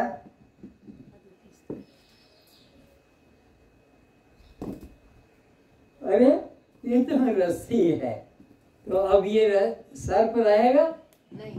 अब वहां खाई नहीं, पहले भी था तो केवल रस्सी, लेकिन अंधकार के कारण हमें सांप लगा। लेकिन जब पता लग गया कि ये तो रस्सी है, तो सर्प का भ्रम। ऐसे ही ये जगत सत्य लग रहा है सांप की तरह, सांप है नहीं लेकिन रस्सी है, पर अंधकार से रस्सी सांप लगती है, तो जगत है नहीं, ब्रह्म ही सत्य है, पर वो ब्रह्म सत्य प्रतीत नहीं होता क्योंकि ज्ञान नहीं है। ज्ञान के द्वारा यह एक ब्रह्म प्रतीत होता है। ज्ञानादेव तु केवल्यम हृदय ज्ञानान्न मुक्ति। इसलिए गुरु के पास जाकर ज्ञान प्राप्त करो, गुरु के पास जाकर मंत्र धारण मत करो कि कोई अलग टोपा चिन्ह धारण करो कि रस्सी की डोरा की, ये सब दिखावा नहीं, गुरु से ज्ञान को प्राप्त करना है। तो इस तरह से रस्सी का ज्ञान हो जाने से सर्वभ्रम छूट जाता है, ब्रह्म का ज्ञान हो जाने से जगत का भ्रम छूट जाता है। अब एक बार प्रजापति ने, ध्यान से सुनना, घोषणा की जगत में, जैसे यहाँ पर घोषणा की जा रही है कि 2 जून से एक शिविर होगा जिसमें ये ब्रह्म ज्ञान और स्वास्थ्य दोनों के दोनों लाभों में, स्वास्थ्य की लाभ भी होगा और ब्रह्म ज्ञान, तो घोषणा कर दी, लिफलेट बांट दिए। ऐसे प्रजापति ने भी लिफलेट बांट दिया सारे दुनिया में कि जो गुरु के निकट जाकर आत्मा को जान लेगा वो सब लोक और भोग को प्राप्त कर लेगा। ये जगत में बाहर घोषणा कर दी प्रजापति ने, प्रजा का जो मालिक है सृष्टि का, वो सब लोक और भोग को प्राप्त कर लेगा। उसको फिर जन्म मरण, भूख प्यास, सुख दुख, बल मोक्ष की चिंता खत्म हो जाएगी। जो गुरु के निकट जाकर आत्मा का ज्ञान पा लेगा वो आत्मा कैसी होगी? वो आत्मा जन्म मरण से रहित है, शस्त्र से कटती नहीं, अग्नि से जलती नहीं, पानी में भीगती नहीं, पवन से, उसका ज्ञान पा लेगा। वो आत्मा न भूख प्यास वाला है, न सुख दुख वाला है, न वह पुण्य पाप का, न वह आपका कर्ता भोक्ता होता है। महिमा गादी तो 2 ही तो सृष्टि में है, राक्षस और देवता, सुर और असुर। तो ये बात देवताओं को भी पता लग गई कि अरे रे प्रजापति की घोषणा हो रही है कि जो गुरु के पास जाकर आत्म ज्ञान पालेगा वो सब लोग भोग को प्राप्त हो जाएगा। वो आत्मा न शस्त्र से कटती है, न अग्नि से जलती है, न पानी से भीगती है, न पवन से सूखती है। ऐसी वो आत्मा है, तो हम उसको जाके जान ले तो हमको ये राक्षसों का डर नहीं, क्योंकि देवता राक्षस से डरते हैं, राक्षस लोग देवता से, इनका सुर असुर संग्राम चलते ही रहता, लड़ाई झगड़ा, वो कभी उनको चढ़ाई कर देते हैं, कभी उन पे वो चढ़ाई कर देते हैं। ये बात राक्षसों को भी पता लगी, वहां पर भी सूचना पहुंच गई कि जो गुरु के निकट जाकर आत्मा का ज्ञान पा लेगा वो सब लोग भोग को प्राप्त कर लेगा। तो सोचा ये हम कर लें तो हमको देवताओं का डर नहीं रहेगा। ये दोनों तरफ बात हो गई। तो अब सब देवता चलने लगे अपने देवलोक से और सब राक्षस चलने लगे अपने असुरलोक से। तो गांव के बूढ़े लोगों ने कहा, अरे बाबा हमको इस बुढ़ापे में तुम छोड़ के कहाँ जा रहे हो? ऐसा मत करो, हमें कौन खाना पीना उठना बैठना सहारा देगा? ना ना ऐसा मत करो, तुमने से एक आदमी को चुनकर भेज दो, वो शिक्षा लेके आएगा और फिर सबको शिक्षा दे देगा। ये बात देवताओं को भी समझ में आ गई और यही बात राक्षसों के तरफ से हुई कि भाई हमको तुम छोड़कर मत जाओ। राक्षस में भी तो बड़े बूढ़े सब थे, तो एक व्यक्ति को भेजो, वह वहाँ प्रजापति के पास जाकर सीख के आएगा, सबको सिखा देगा। तो देवताओं की तरफ से इंद्र को चुना गया और राक्षसों की तरफ से विरोचन को चुना गया। इंद्र और विरोचन जन्मजात शत्रु, वो तो राक्षस वाला है, ये देव वाला है। तो रास्ता एक जाने का, ट्रेन एक ही जाने की, उसी कंपार्टमेंट में वो बैठा है उसी में। तो ऐसे जब इंद्र देखता था विरोचन की तरफ तो गर्दन घुमा देता था। तो सोचा इसके मन में वैर भाव छूटा नहीं। तो बोले भाई अब हम गुरु भाई बहन हो गए, अब हमारे मन में वैर भाव, गुरु भाई बहन में तो एक प्रेम होना चाहिए। तो अब तुम वो अपना राक्षस पना, देवनगरी का देवपना छोड़ के और एक हो जाते हैं। तो आओ गले, ऐसे हाथ बढ़ाया इंद्र ने, तो विरोचन ने हाँ ठीक है, अपने को मिलाया नहीं, दूर से अलग कर दिया। दोनों के दोनों गए प्रजापति के आश्रम में और इंद्र ने तो सरल है, साष्टांग प्रणाम किया, क्योंकि गुरु के पास जाते हैं तो साष्टांग प्रणाम पहला कर्तव्य शिष्य का। और अगर शिष्य हाथ जोड़ लेता है, ऐसा ही खड़े है, बात करने लगता है, तो वो फिर शिष्य है। तो गुरु को प्रणाम किया किसने? इंद्र ने, साष्टांग। और पूछा प्रजापति ने, देखो कौन हो, कहां से आए हो और किस लिए आए हो? लिखा है ना नीचे। तो क्या कि मैं देवनगरी से आया हूँ, मेरा नाम इंद्र है और आपकी सूचना मैंने सुनी कि जो गुरु के निकट जाकर ब्रह्म ज्ञान पालेगा वो सब लोक और भोग को प्राप्त हो जाएगा, तो मैं उसी के लिए आया हूँ। अच्छा ठीक है। और वो आया विरोचन, उसने प्रणाम नहीं किया, वो सीधा खड़ा है, हाथ भी नहीं जोड़े। तो पूछा तुम कौन, कहां से आए हो, किस लिए आए हो? उससे भी वही प्रश्न किया। तो बोले मैं असुर नगर से आया हूँ। बोले देख के ही पता लग गया, क्योंकि न प्रणाम किया न साष्टांग किया। किस लिए आए हो? मैं भी आत्म ज्ञान लेने आया हूँ और मेरे पास ज्यादा समय नहीं है, पहले मुझे दे दो, इसको पढ़ा रहने दो। जैसे शब्द इसको पढ़ा रहने दो, जबकि वो श्रद्धा से प्रणाम कर रहा है, और इसको मेरे को पहले दे दो। बोले कोई लड्डू जो दे दो तो ले जाए, खा जाए। 32 वर्ष तक तब करना पड़ेगा, 32 वर्ष तक, तब जाकर तुम उसके पात्र बनोगे। ये ब्रह्म विद्या है, ये बाजार की मिठाई थोड़ी की जाके ले आए, खरीदते और खा लिया।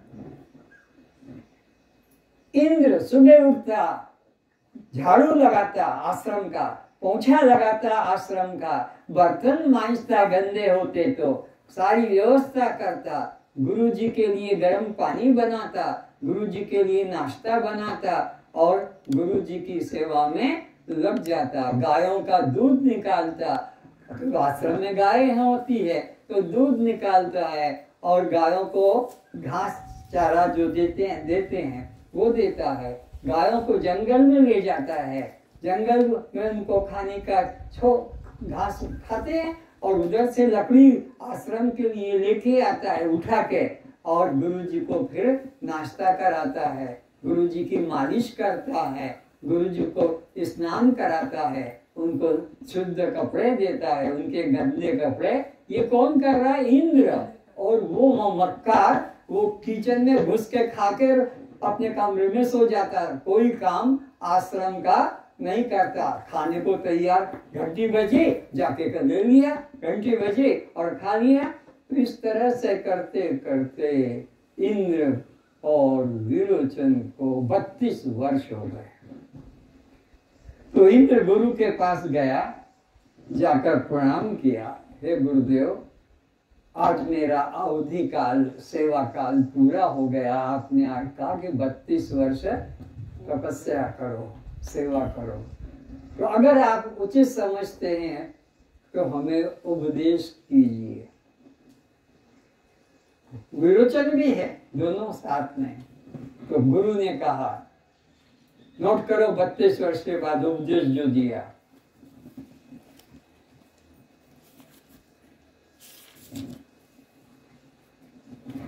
पहले तो वो लिखो, प्रजापति ने प्रचार क्या किया था? जो गुरु के निकट जाकर आत्मज्ञान प्राप्त कर लेगा, जो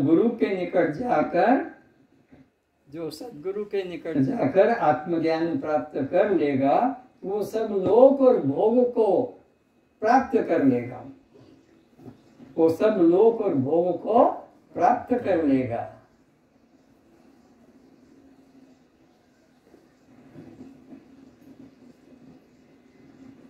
जन्म मरण के चक्र से मुक्त हो जाएगा।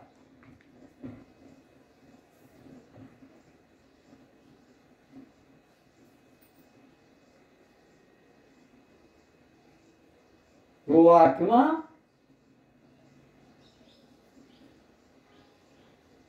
भूख प्यास से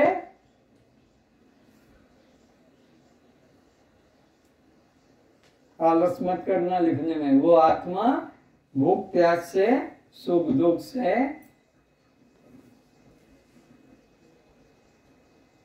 जन्म मृत्यु से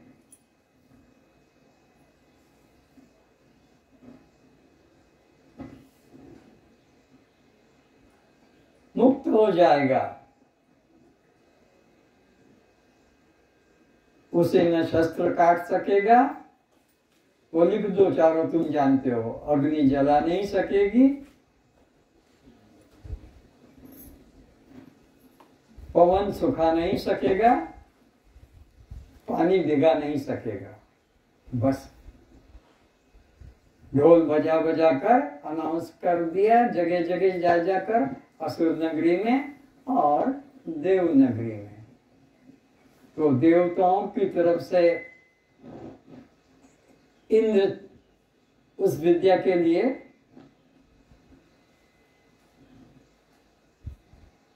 प्रस्तुत हुए और असुर नगरी से विरोचन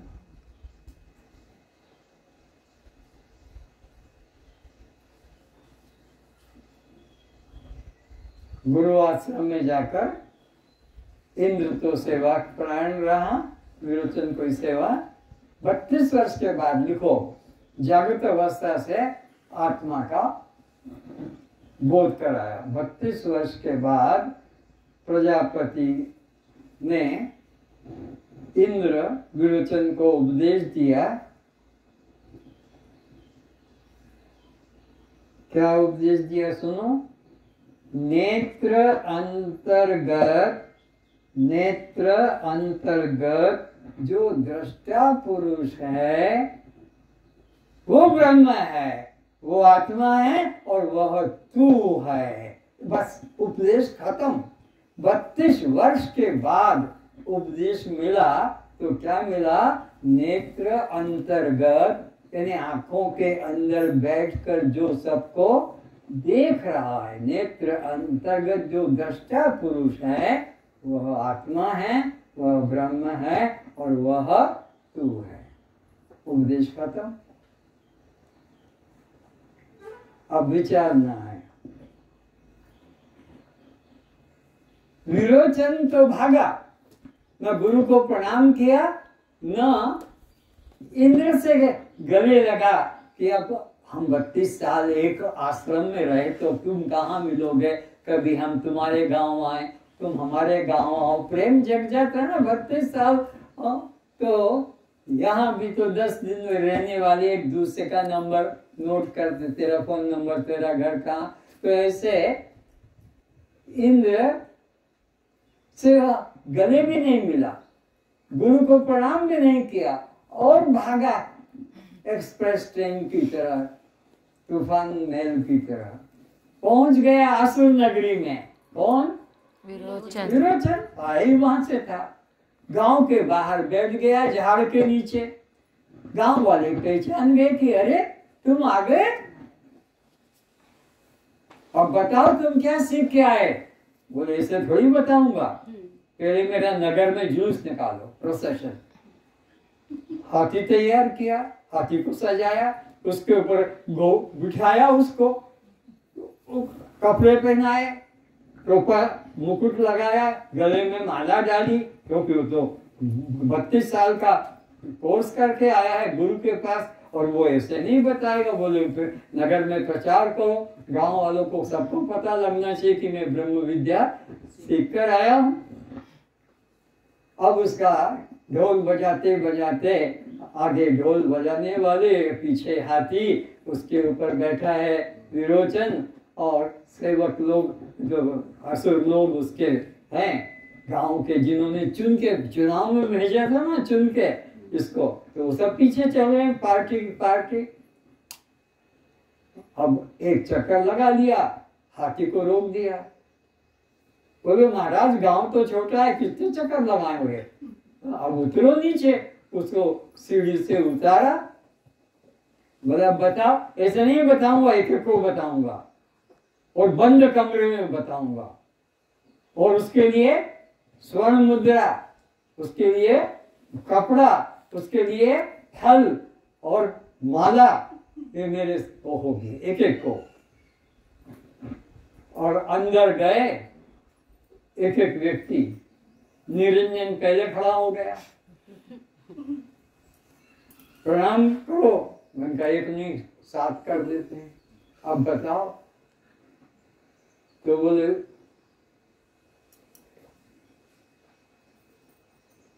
एक नहीं, 2 औरतें, 4 आदमी बना लो, मांस मछली अंडा खाओ, कोई रुकावट नहीं, कोई भी हत्या करो। ये उपदेश दे रहा है। देखो वो विरोचन 32 वर्ष के बाद में आया, उसने गुरु को न सेवा की, न कोई आत्मचिंतन किया, और ये उपदेश, इसको धारण करो एक एक को। अब इस सिद्धांत को जो धारण करेगा उसकी सदगति होगी कि दुर्गति? दुर्गति का उपदेश कर दिया। कोई पाप नहीं है, डरो मत, कोई पुण्य नहीं है, ना कोई स्वर्ग वैकुंठ है, बस यही संसार ही सत्य है। विरोचन ने इस तरह सब गांव वालों को उपदेश कर दिया। पर वो जो दूसरा था इंद्र, वो चिंतन कर रहा है कि गुरुदेव ने कहा कि नेत्र अंतर्गत जो दृष्टा पुरुष है वो ब्रह्म है। तो ये सब जो दिख रहा है ये तो सब नाशवान है, ये तो दृश्य है ना। और गुरु ने क्या कहा था? नेत्र अंतर्गत जो दृष्टा पुरुष है। तो ये दृष्टा पर तो इसका विचार जगा नहीं कि नेत्र अंतर्गत तो यही सब संसार दिख रहा है, पशु पक्षी पेड़ पौधे। ये तो समझ में नहीं आता कैसे ब्रह्म है। वहां पर विरोचन उपदेश कर रहा है कि मर जाने वालों को कपड़ा पहनाओ, मर जाने वाले को स्नान कराओ, कपड़ा पहनाओ। तुम सुनना ध्यान से, तुम सब असुर नगरी के मेंबरों के तरह हो, क्योंकि तुम्हारे यहाँ प्रथा है कि मरने वाले को नहलाओ और कपड़ा पहना। करते कि नहीं? ये असुरों का मत है। अरे देह तो जड़ है, मल युक्त है, उसको नहलाना और उसको नए कपड़े पहनाना, फिर उसके ऊपर फूल चढ़ाना, ये असुरों का मत है। आज जो अभी भी चल रहा है, निरंजन के ज्ञान को सुनने वाले तो कोई पुण्यशाली होंगे जिनको ये ज्ञान मिले, बाकी सब उसी में फंसे हुए हैं। तो उस तरह से, और उसकी आरती उतारो, दीपक जलाओ, और इस तरह से उसको सम्मान दो। उसके आगे गीता पढ़ो। मुर्दे के आगे गीता पढ़ते हैं। क्यों भाई? करके आए हो ना, मम्मी मर गई तो गीता पढ़ो। 18 अध्याय उसको पूरी ले जाके मंदिर में, तीर्थ में ले जाते हैं जलाने को। और ये सब तो पृथ्वी परमात्मा की है, सब बराबर है। आग यहाँ भी जलाएगी, वहां भी।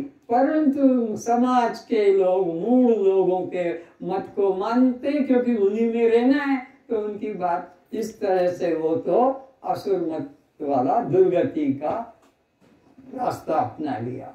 अब ये सोच रहा है, ये देवनगरी की तरफ जा रहा है, नौका में बैठा है और विचार कर रहा है कि मैं जाऊंगा देवनगरी में, लोग पूछेंगे कि भाई तुम 32 वर्ष के बाद आ रहे हो, तो हमको बताओ क्या सीख के आए हो। तो मैं कहूंगा कि नेत्र से जो दिखता है वो ब्रह्म है और वही तुम हो। पर इसमें तो मुझे कोई सत्यता दिखाई, इसमें तो कोई शांति मुक्ति, क्योंकि ये तो जो है मरेंगे, जो भी शरीर आंखों से दिखता है जन्मने वाला मरने वाला। ये तो गुरु जी ने बताया पर ये मेरे समझ नहीं आया। वापिस नौका वालों को लौट जाओ, अभी मुझे देवनगरी नहीं जाना है, गुरु के आश्रम में जाना है। अच्छा, नौका लौट गई, दरवाजे पर घंटी बजाई, खटखट। गुरु जी आए, क्या बात है भाई, क्या पर्स भूल गया था, मोबाइल भूल गया, क्या भूल गया जो वापिस आया है? अरे महाराज, आपने जो उपदेश दिया मेरे को उसमें सत्यता नहीं है। अच्छा, क्या सत्यता नहीं है? कि वो जो दिखाई पड़ता है वो तो नाशवान है, वो कैसे ब्रह्म होगा? आपने तो कहा कि उसको जानने से सब लोक और भोग की प्राप्ति हो जाती है, जो गुरु के निकट जाकर आत्मा को, तो ये तो आत्मा इसमें तो दिखता नहीं, आत्मा तो शस्त्र से कटता नहीं, अग्नि से जलता नहीं, पानी से और पवन से, और आपने कहा नेत्र अंतर जो दिखाई पड़ता है वो तो सब कट जाते हैं, शरीर वो शरीर को बांध रहा है, ये जल जाते हैं, भीग जाते हैं। बिल्कुल ठीक कहता है, वो आत्मा जो दिखाई पड़ता है।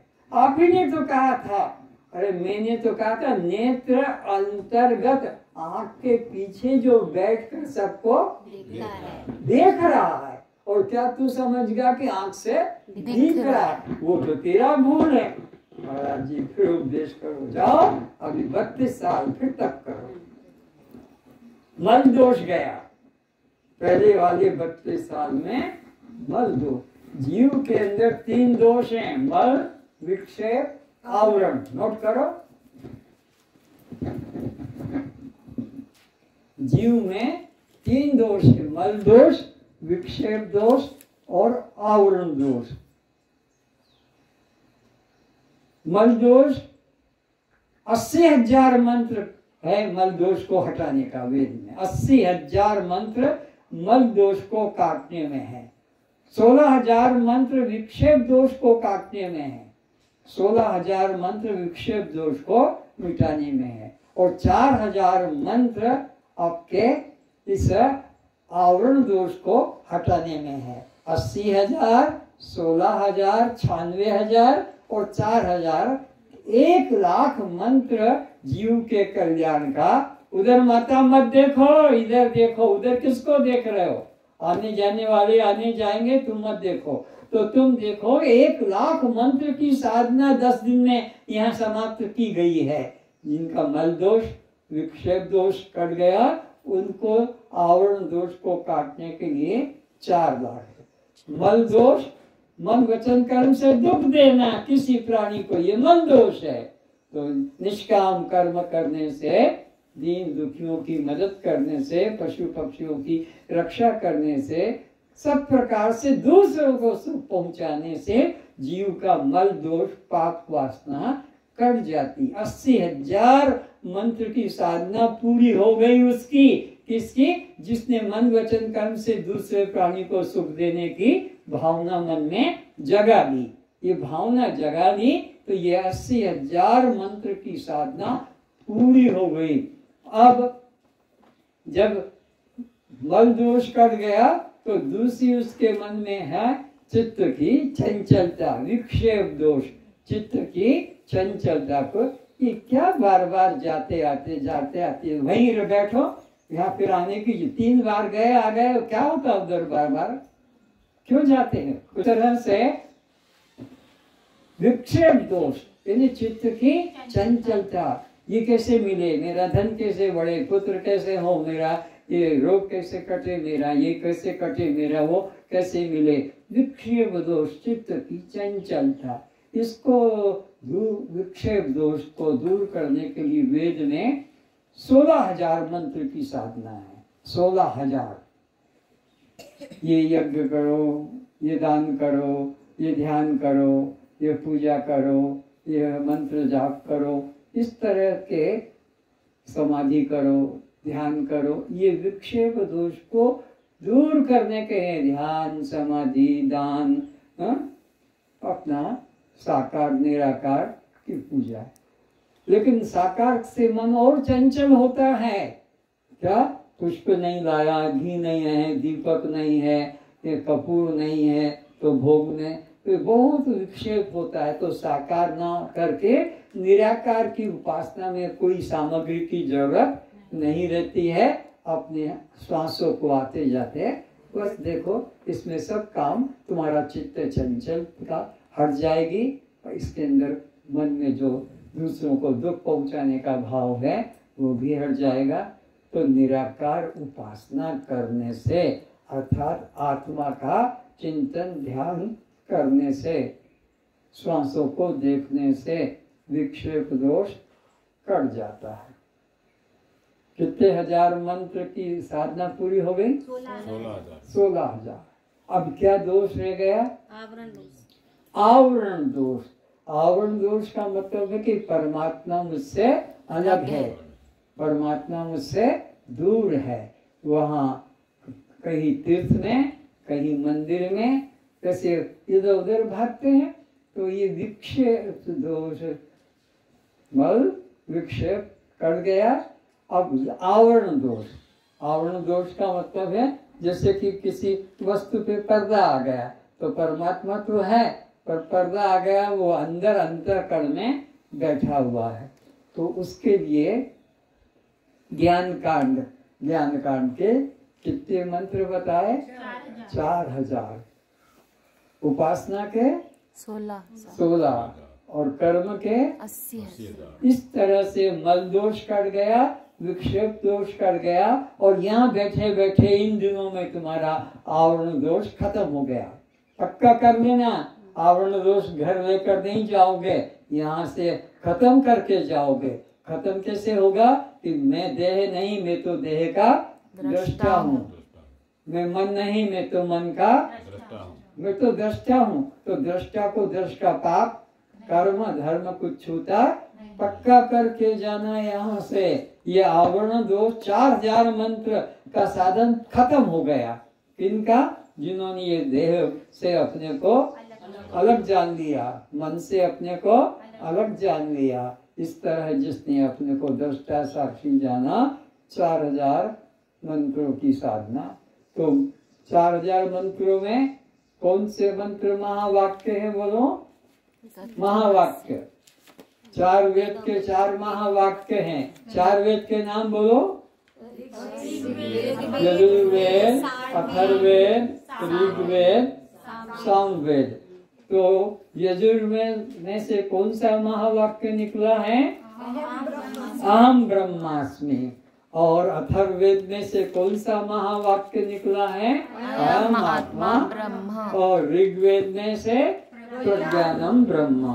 और आपके सामवेद में से तत्त्वमसि। तत्त्वमसि। ये 4 वेदों के 4 महावाक्य तो अनेक है, लेकिन मुख्य मुख्य चुन कर निकाल लिया। उसमें से 3 महावाक्य तो अनुभव करने वाले हैं। गुरु का एक ही वाक्य तत्त्वमसि। गुरु तुमको कहेगा तू ब्रह्म है, तू तत्त्वम असि।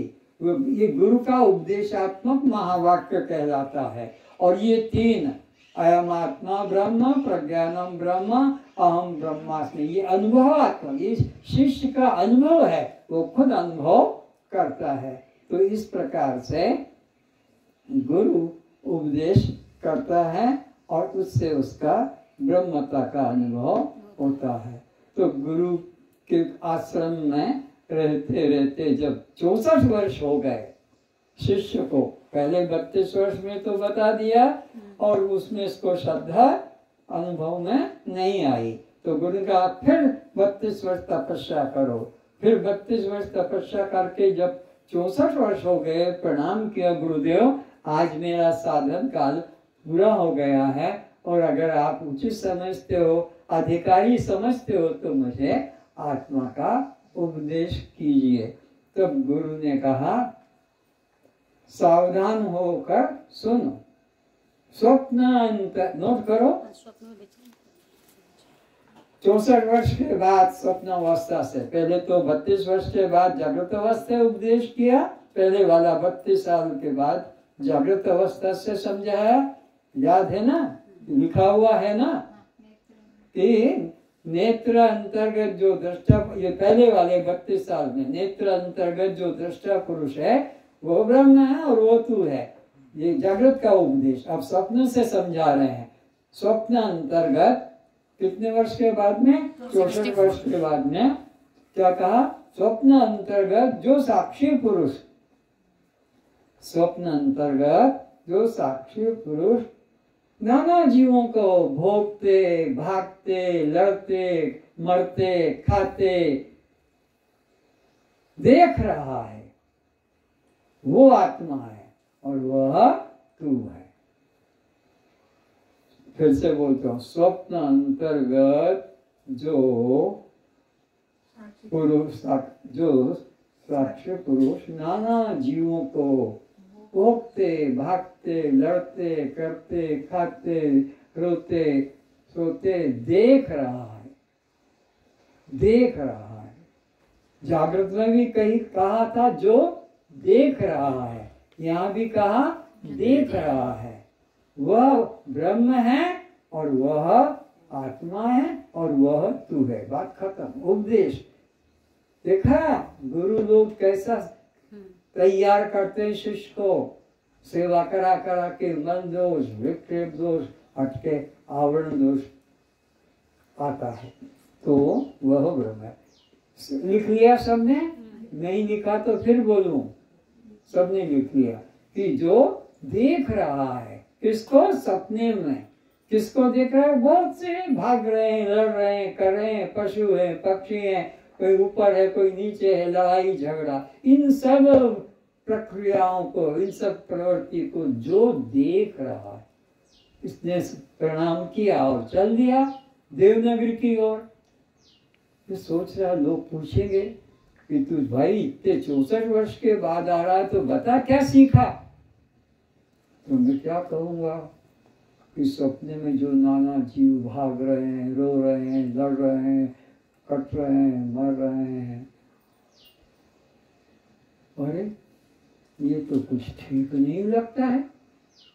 इसमें तो कुछ आनंद की अनुभूति, सुख की नहीं आ रही है। ये क्या गुरुजी ने मेरे को उपदेश किया? मैं क्या कहूँगा? लोग भी मेरी बात को हंसी में उड़ाएंगे कि ये कोई 64 वर्ष के बाद में, ये तो हम पहले ही कर रहे थे, मर रहे थे, गड़ रहे थे, ईर्ष्या कर रहे थे, सुखी दुखी। नौका वाले, ए भाई लोग नौका लो तो वापस आश्रम चलो।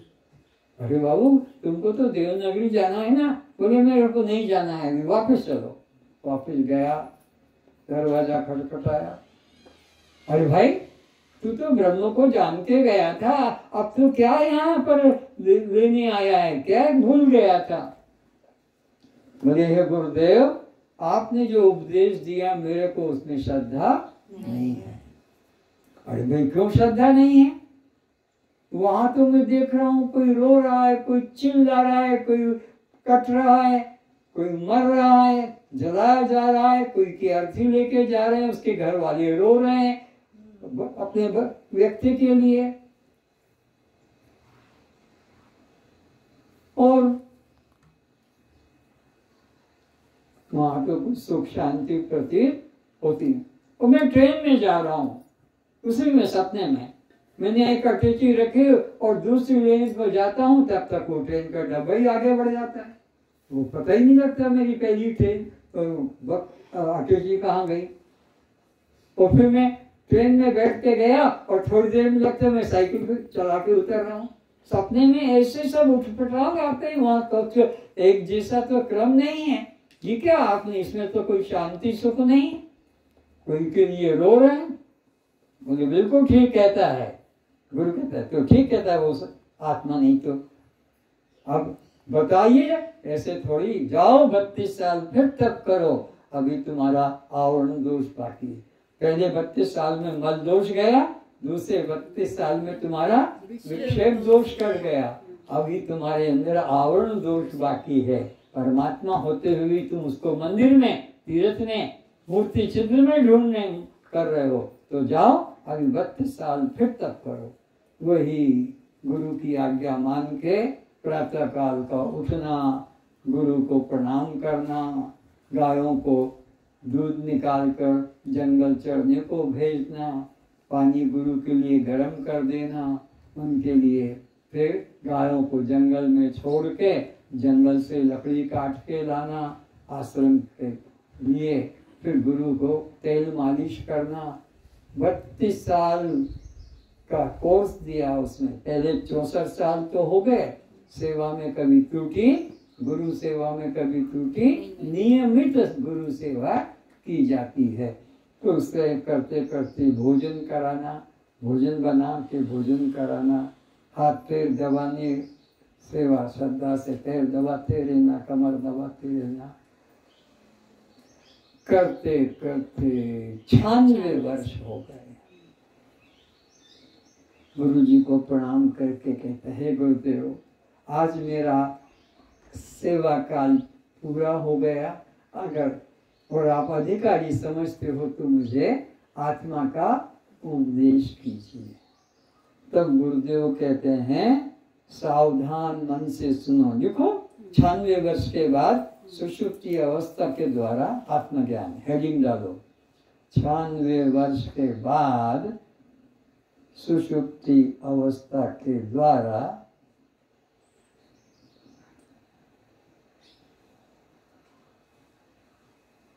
वर्ष के बाद सुषुप्ति अवस्था के द्वारा आत्मबोध, अब बोध ज्ञान लिखो अलग से बड़े अक्षरों में।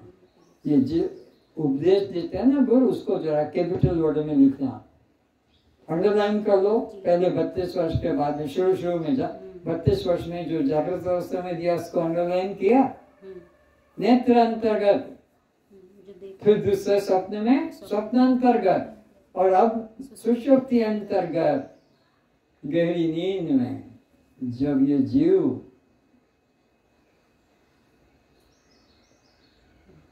आनंद का अनुभव करता है और कुछ इसे पता नहीं लगता है, आनंद का अनुभव करता है और कुछ पता नहीं लगता है, वो आत्मा है।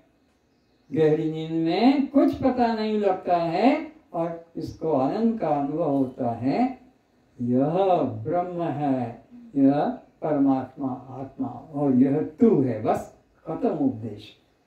स्वप्न सुषुप्ति अंतर्गत गहरी निद्रा में कुछ पता नहीं लगता है, केवल आनंद का अनुभव होता है। वह ब्रह्म है, वह आनंद ब्रह्म है और वह तू है। उपदेश खत्म। प्रणाम करके गुरुदेव को, और नौका तो तैयार खड़ी थी वहां आश्रम में, नौका रहती है क्योंकि आते जाते हैं तो नौका आश्रम में रहती है। नदी का किनारा था, बैठा चल रहा है देवनगरी की तरफ। अब मैं जा रहा हूँ देवनगरी को, सब लोग मेरा इंतजार कर रहे होंगे, उत्साहित हो रहे होंगे कि अब आएगा इंद्र और हमको बताएगा जो गुरु के पास से सीखा है। तो मैं उनको क्या कहूँगा कि सुषुप्ति अंतर्गत जो अज्ञान और आनंद का अनुभव करता है, अज्ञान और आनंद का, वो ब्रह्म है, वो आत्मा है, ये मैं उनको बताऊंगा। अरे अरे ये तो फिर गड़बड़ हो गई, वहां तो अज्ञान बना है, गहरी नींद में कुछ पता, कुछ भी नहीं दिखाई पड़ता। मेरा भी वहां तो अभाव हो गया। ये कैसा राज्य कि पहले फांसी पे चढ़ो तब तुमको सिंहासन मिलेगा, ये कोई तरीका है ना? फांसी जब पहले चढ़ा देंगे तो फिर और आसन पर कौन बैठेगा? तो वहां तो कुछ भी नहीं है, और फिर वहां तो कुछ भी नहीं, साथ साथ मेरा भी सपने में तो फिर भी मैं देख रहा हूँ, जागृत में भी देख रहा हूँ सब, लेकिन सुषुप्ति में तो कोई देखने वाला, वहां पर कोई शरीर ही, मेरा ही अभाव हो गया। ये तो गड़बड़ हो गई। चलो ए नौके वाले वापस करो, आपको हो क्या गया है? आप देवनगरी जा रहे थे, फिर वापस आश्रम में से आते हैं, बीच रास्ते से लौटते हैं, तो तेरे को क्या काम है? नौका चला, पहुंच गया, दरवाजा खटराया, अरे तो आत्मा को ब्रह्म को जान के गया, फिर क्यों आ गया? अरे महाराज आपने तो मुझे मुसीबत में डाल दिया। क्या मुसीबत में डाल दिया? वहां तो मेरा ही अभाव हो गया, मैं ही नहीं हूं। ये ब्रह्म ज्ञान किस काम का, जो कि ब्रह्म ज्ञान होने से मेरा ही अभाव हो जाए? मेरे को तो होना चाहिए ना। तो आप बताइए, बिल्कुल ठीक कहता है। चलो 5 वर्ष की फिर तब करो, 5 वर्ष। अभी तुम्हारा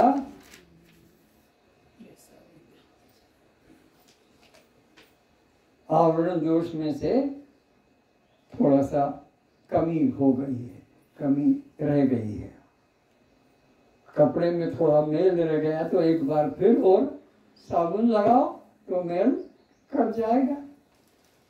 कच्चा रह गया तो थोड़ा और उबाल लो थोड़ा, तो कहा। अब उपदेश करते हैं, लिखना, जो यह अनुभव करता है कि मैं कुछ सुनूं,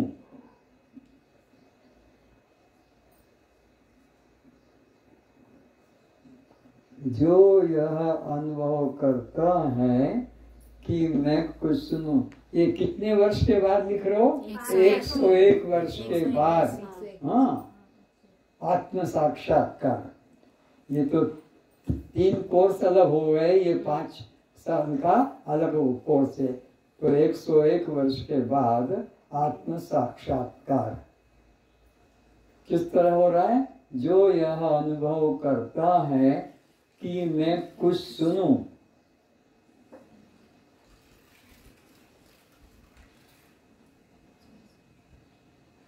यह इच्छा मन को होती है, यह इच्छा मन को होती है, और शब्द कान से सुना जाता है।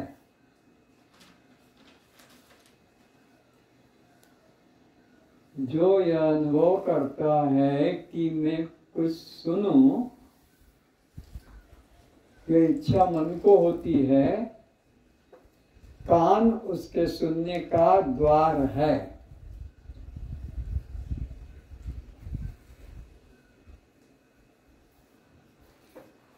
अनुभव करता मैं स्वयं हूं, अनुभव करता मैं स्वयं हूं। तुम्हारे उपनिषद का निकाल के दिखा दो, है 101 वर्ष का चार्ट। ये तो हो गया। अच्छा, दूसरा लिखो, जो यह अनुभव करता है कि मैं इसे छूकर देखूं। बंद करो, उधर ध्यान चला जाएगा। जो यह अनुभव करता है कि मैं इसे छूकर देखूं, यह इच्छा मन में हुई है, मन को होती है। त्वचा उसके छूने का द्वार है, त्वचा उसके छूने का द्वार है।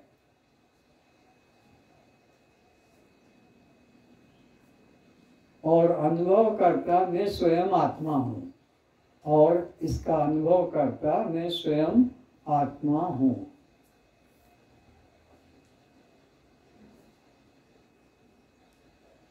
तीसरा पॉइंट लिखो, और अनुभव करता मैं स्वयं आत्मा हूं। लिखने में आलस मत करना। ये साक्षात्कार का तरीका, कैसे हम जाने कि आत्मा। तो इसी तरह से तीसरा लिखो, जो यह अनुभव करता है कि मैं इसे देखूं, जो यह अनुभव करता है कि मैं इसे देखूं।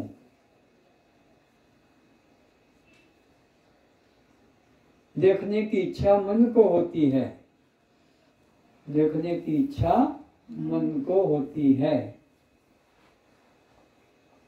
और नेत्र उसके देखने का द्वार है, और नेत्र उसके देखने का द्वार है। जो यह अनुभव करता है कि मैं उसे देखूं, इच्छा यह देखने की मन को होती है, और नेत्र देखने का द्वार है, और अनुभव करता मैं स्वयं आत्मा हूं, और अनुभव करता मैं स्वयं आत्मा हूं,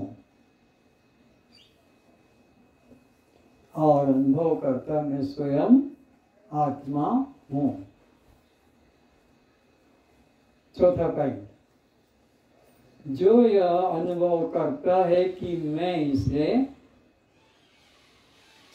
स्वाद लेकर देखूं, जो यह अनुभव करता है कि मैं इसका स्वाद लेकर देखूं।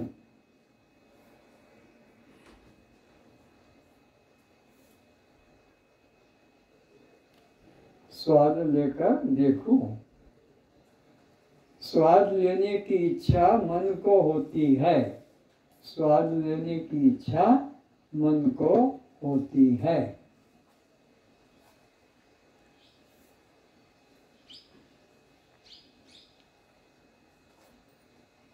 अनुभव करता मैं स्वयं आत्मा हूं, इसका अनुभव करता मैं स्वयं आत्मा हूं।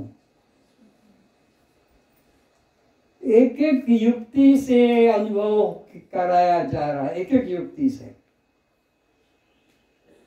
पर मैं आपको पांचों तरह से बता रहा हूं, जबकि एक युक्ति से गुरु बता देता है, बात खत्म। लेकिन एक एक अब चौथा हो गया, पांचवा लिखो पॉइंट। जिह्वा तक आ गए हैं? जिह्वा उसका स्वाद लेने का द्वार है, लिखा।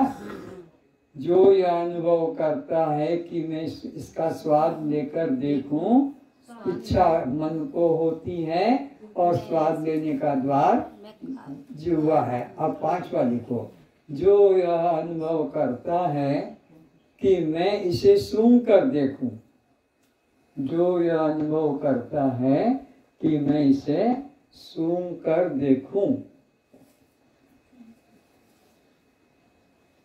जो यह अनुभव करता है कि मैं इसे सूंघ कर देखूं।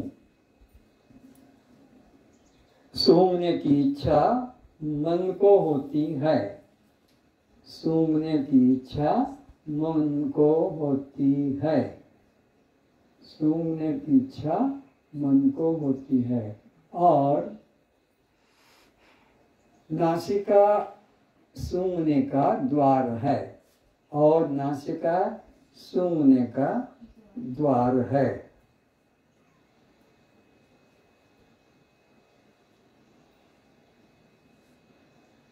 मैं स्वयं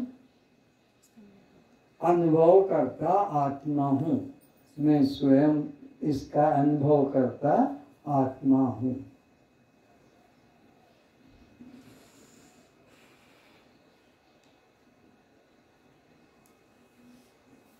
ये पांचों इंद्रियों के द्वारा अनुभव कराया गया है।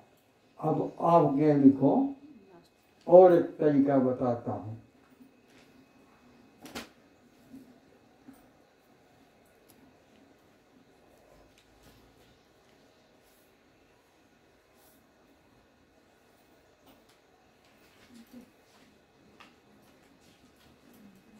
जो ये अनुभव करता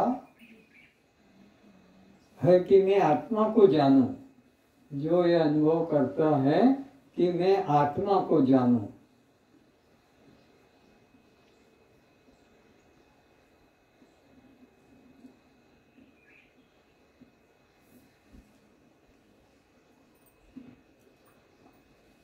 आत्मा को जानने की इच्छा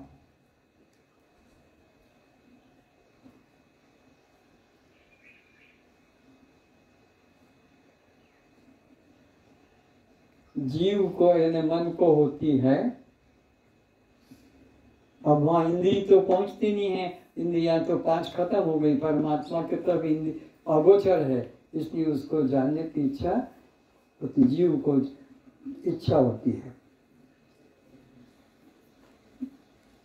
जानने का साधन ज्ञान है, जानने का साधन ज्ञान है,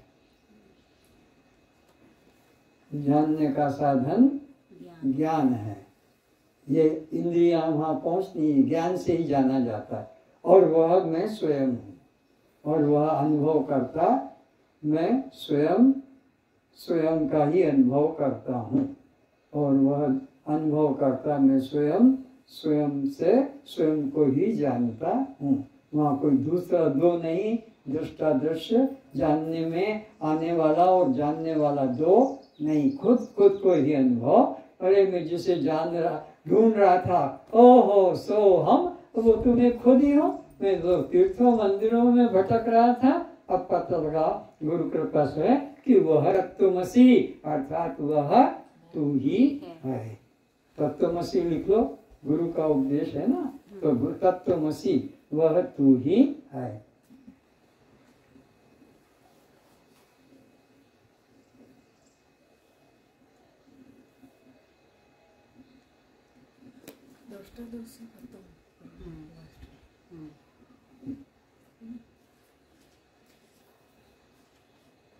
क्या दे रहे हो?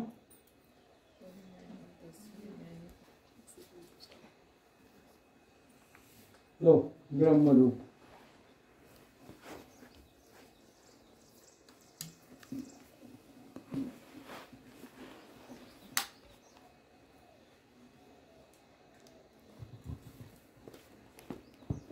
आज सबको आखिरी सब विषय का आखिरी जो सार है इसमें लिख दिया गया है। सबको जो लिख रहे हैं, पढ़ रहे हैं, उनको दिया जाएगा जाते समय। इसको यहाँ से लिखने वाले, ठीक है।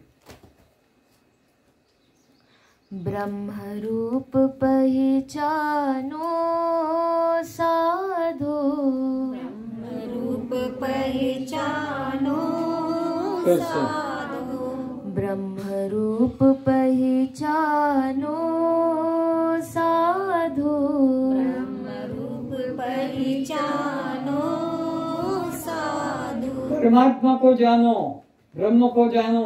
कैसे जानोगे? अब अनुभव करना आगे। कान ब्रह्म नहीं, शब्द ब्रह्म नहीं, कान ब्रह्म नहीं, शब्द ब्रह्म नहीं, कान उसे नहीं सुनता रे, कान उसे नहीं सुनता रे। कान संसारियों की बातें सुनता है, संसारियों की भाषा को सुनता है और बोलता है। परमात्मा को कान से सुना नहीं जाता, बल्कि जिसकी शक्ति का बोलो, जिसकी शक्ति का अंश पाकर, जिसकी शक्ति का अंश पाकर ये कान सुनने में समर्थ होता है, ये कान सुनने में समर्थ होता है, वो शक्ति ब्रह्म है, वो शक्ति ब्रह्म है, वो व्यक्ति ब्रह्म नहीं हाथ पैर वाला, वो व्यक्ति ब्रह्म नहीं है, हाथ पैर वाला। हाँ आगे। ब्रह्म रूप तुम जानो उसको, ब्रह्म रूप तुम जानो उसको, जो कानों में सुनता रे, जो कानों में सुनता रे। आँख ब्रह्म नहीं, रूप ब्रह्म नहीं, आँख ब्रह्म नहीं, रूप ब्रह्म नहीं। आँखों से तुम अनित्य संसार को देखोगे, आँखों से जन्मने मरने वाले को देखोगे। परमात्मा तो अजन्मा अविनाशी है, उसको आँखों से देखा, इन चर्म चक्षु से देखा नहीं जा सकता। अर्जुन ने प्रार्थना की है कि मैं आपके अविनाशी रूप को देखना चाहता हूँ। भगवान ने गीता के 7 अध्याय के 25 श्लोक में इनकार कर दिया, नहीं नहीं कभी नहीं, ये तेरी बात मैं पूरी करूंगा, मैं सब बात पूरी करूंगा लेकिन ये बात कभी पूरी नहीं करूंगा। कौन सी? आंख से तू मुझे देख सके, कभी नहीं। उसके लिए तो फिर मैं ज्ञान चक्षु, दिव्य चक्षु 11 अध्याय के 8वें श्लोक में कहा, मैं तुझे दिव्य चक्षु दूंगा। इन आंखों से तो आज तक मुझे किसी ने देखा नहीं है, दिव्य चक्षु से ही अनुभव कर सकेगा। तो इस तरह से परमात्मा को इन आंखों से देखा कैसे करो? आँख ब्रह्म नहीं, रूप ब्रह्म नहीं, आँख ब्रह्म नहीं, रूप ब्रह्म नहीं, आँखों से नहीं दिखता रे, आँखों से नहीं दिखता रे। आँखों से दिखता तो अर्जुन तो बैठा ही है, तो सारे ब्रज वालों ने देखा ही है, कंस ने भी देखा है, पर लड़ाई दुश्मनी चल रही है, तो कहाँ ब्रह्मता का भाव आया है? तो आंखों से वो दिखता नहीं है, फिर कैसे दिखेगा? ब्रह्म रूप तुम जानो उसको, ब्रह्म रूप तुम जानो उसको, जो आँखों में देखत रे, जो आँखों में देखत रे। आँख ब्रह्म नहीं, रूप भी ब्रह्म नहीं। आँखों के अंदर बैठ के जो शक्ति सबको रूप दिखा रही है वो शक्ति ब्रह्म है, वो व्यक्ति ब्रह्म नहीं। तो आँख ब्रह्म नहीं, आँख से देखा गया कोई भी रूप ब्रह्म, कोई भी दर्शन ब्रह्म, बल्कि जिसकी शक्ति का अंश पाकर ये आंखें देखने में समर्थ, वो शक्ति ब्रह्म है और वह तुम हो। वाणी ब्रह्म नहीं, मंत्र ब्रह्म नहीं, वाणी ब्रह्म नहीं, मंत्र ब्रह्म नहीं, जप करी करी के हारे, जप करी करी के हारे। वाणी से जो जप कर रहे हैं, मंत्र बोल रहे हैं, गीता रख लो, उपनिषद रख लो, सब श्लोकों को, रामायण को रख के कबीर के दोहे रख लो, कल्याण नहीं होगा। जिसकी शक्ति का अंश पाकर ये वाणी बोलने में समर्थ हो रही है वो शक्ति ब्रह्म है, वो व्यक्ति नहीं, वो तुम स्वयं अपने को जानो। वाणी जिससे प्रकाशित होए, वाणी जिससे प्रकाशित होए, ब्रह्म कहावत सोए रे, ब्रह्म कहावत सोए रे। प्राण ब्रह्म नहीं, अपान ब्रह्म नहीं, प्राण ब्रह्म नहीं, अपान ब्रह्म नहीं, ध्यान समाधि में नहीं आए रे, ध्यान समाधि में नहीं आए रे। ये प्राण प्रकृति का धर्म है, प्रकृति से जन्म से मृत्यु तक पापी पुण्यात्मा चोर चांडाल सब में चल रहा है। तो प्राण ब्रह्म नहीं, प्राण उपान भी ब्रह्म नहीं, बल्कि जिसकी शक्ति का अंश पाकर ये निरंतर हमारे सो जाने पर भी कौन चला रहा है? पंखा चल रहा है, अभी चल रहा है, और हम जब सो जाएंगे तो बंद हो जाएगा। तो वो शक्ति, वो पंखा को जो चला रहा है वो शक्ति है। तो ऐसे ही हम तो सो जाते हैं, अभी तो तुम श्वास को रोकते हो, अंदर रोकते हो, बाहर रोकते हो, कुंभ करते हो, रेचक करते हो, ये प्राण की क्रिया करते हो, लेकिन जब नींद लेते हो तब ये कौन चलाता है? बोलो, वही शक्ति जिससे ये प्राण रात दिन चलते रहते, वो शक्ति ब्रह्म है। इसलिए प्राण ब्रह्म नहीं, प्राण को रोकने वाली यह तुम्हारी क्रिया ध्यान समाधि भी ब्रह्म नहीं। ब्रह्म रूप तुम जानो उसको, ब्रह्म रूप तुम जानो उसको, जो प्राणों को चलाता रे,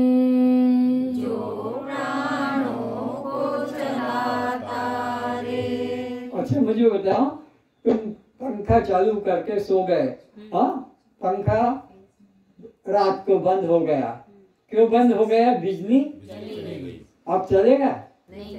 बिजली की शक्ति से चल रहा है ना। तो पंखा को चलाने वाली बिजली है, तो ये श्वास को चलाने वाली बिजली कौन है? बोलो। तुम्हारे बाहर के गुरु, बाहर के ध्यान, बाहर की समाधि, बाहर के मंत्र माला, वो उस परमात्मा अंदर बैठा है। तुम सो जाते हो तभी परमात्मा सोता है नहीं। अगर वो सो जाएगा तो दुनिया ही सो जाएगी, फिर तो राम नाम। तो परमात्मा कभी सोता नहीं। वो तुम्हारी हर क्रिया में, चाहे जो तुम्हें करना, तुम्हारे कर्म का फल, तुम चोरी करो, हत्या करो, दान करो, पुण्य करो, तुम्हारे कर्म का फल तुम भोगोगे, पर वो परमात्मा निरंतर बैठा हुआ है और उसकी शक्ति से ही तुम्हारे जागृत से स्वप्न तक, स्वप्न से जागृत तक सब काम होते हैं। मन ब्रह्म नहीं, बुद्धि ब्रह्म नहीं, मन ब्रह्म नहीं, बुद्धि ब्रह्म नहीं, करत कल्पना हारे रे, करत कल्पना हारे रे, मन बुद्धि को जो जानत है, मन बुद्धि को जो जानत है, ब्रह्म कहावत सोए रे, ब्रह्म कहावत सोए रे। तो ये मन बुद्धि तो नशा शराबियों के बिगड़ जाते हैं, बुद्धि भी भ्रष्ट हो जाती है, मन भी चंचल अशांत होता है, बेहोश होता है। डॉक्टर तो इंजेक्शन देकर ऑपरेशन के समय इसको बेहोश, तो जो बेहोश हो जाता है डॉक्टर से वो ब्रह्म हो सकता है? जो बेहोश हो जाता है डॉक्टर के इंजेक्शन से, वो कैसे मन ब्रह्म होगा? बुद्धि भी हमारी नष्ट हो जाती है, शराब वगैरह पीने से, गलत संग से, चोरी जारी करते हैं। मन भी ब्रह्म नहीं, बुद्धि भी ब्रह्म नहीं। जिसकी शक्ति पाकर मन बुद्धि काम करते हैं, सोचने का, निश्चय करने का, चिंतन, वो शक्ति ब्रह्म है। तो वो शक्ति, तो शक्ति के बिना कोई क्रिया, सारी क्रियाएं हमारी किससे हो रही है? तो बोलना आंखें बंद करके, जब मैं उठती हूँ परमात्मा ही उठते हैं, परमात्मा ही उठते हैं, जब मैं चलती हूँ परमात्मा ही चलते हैं, परमात्मा ही चलते हैं, जब मैं देखती हूँ परमात्मा ही देखते हैं, परमात्मा ही देखते हैं, जब मैं सुनती हूँ परमात्मा ही सुनते हैं, परमात्मा ही सुनते हैं, जब मैं काम करती हूँ परमात्मा ही काम करते हैं, परमात्मा ही काम करते हैं, जब मैं नहाती हूँ परमात्मा ही नहाते हैं, परमात्मा ही नहाते हैं, जब मैं खाती हूँ परमात्मा ही खाते हैं, परमात्मा ही खाते हैं, जब मैं पीती हूँ परमात्मा ही पीते हैं, परमात्मा ही पीते हैं, जब मैं सोती हूँ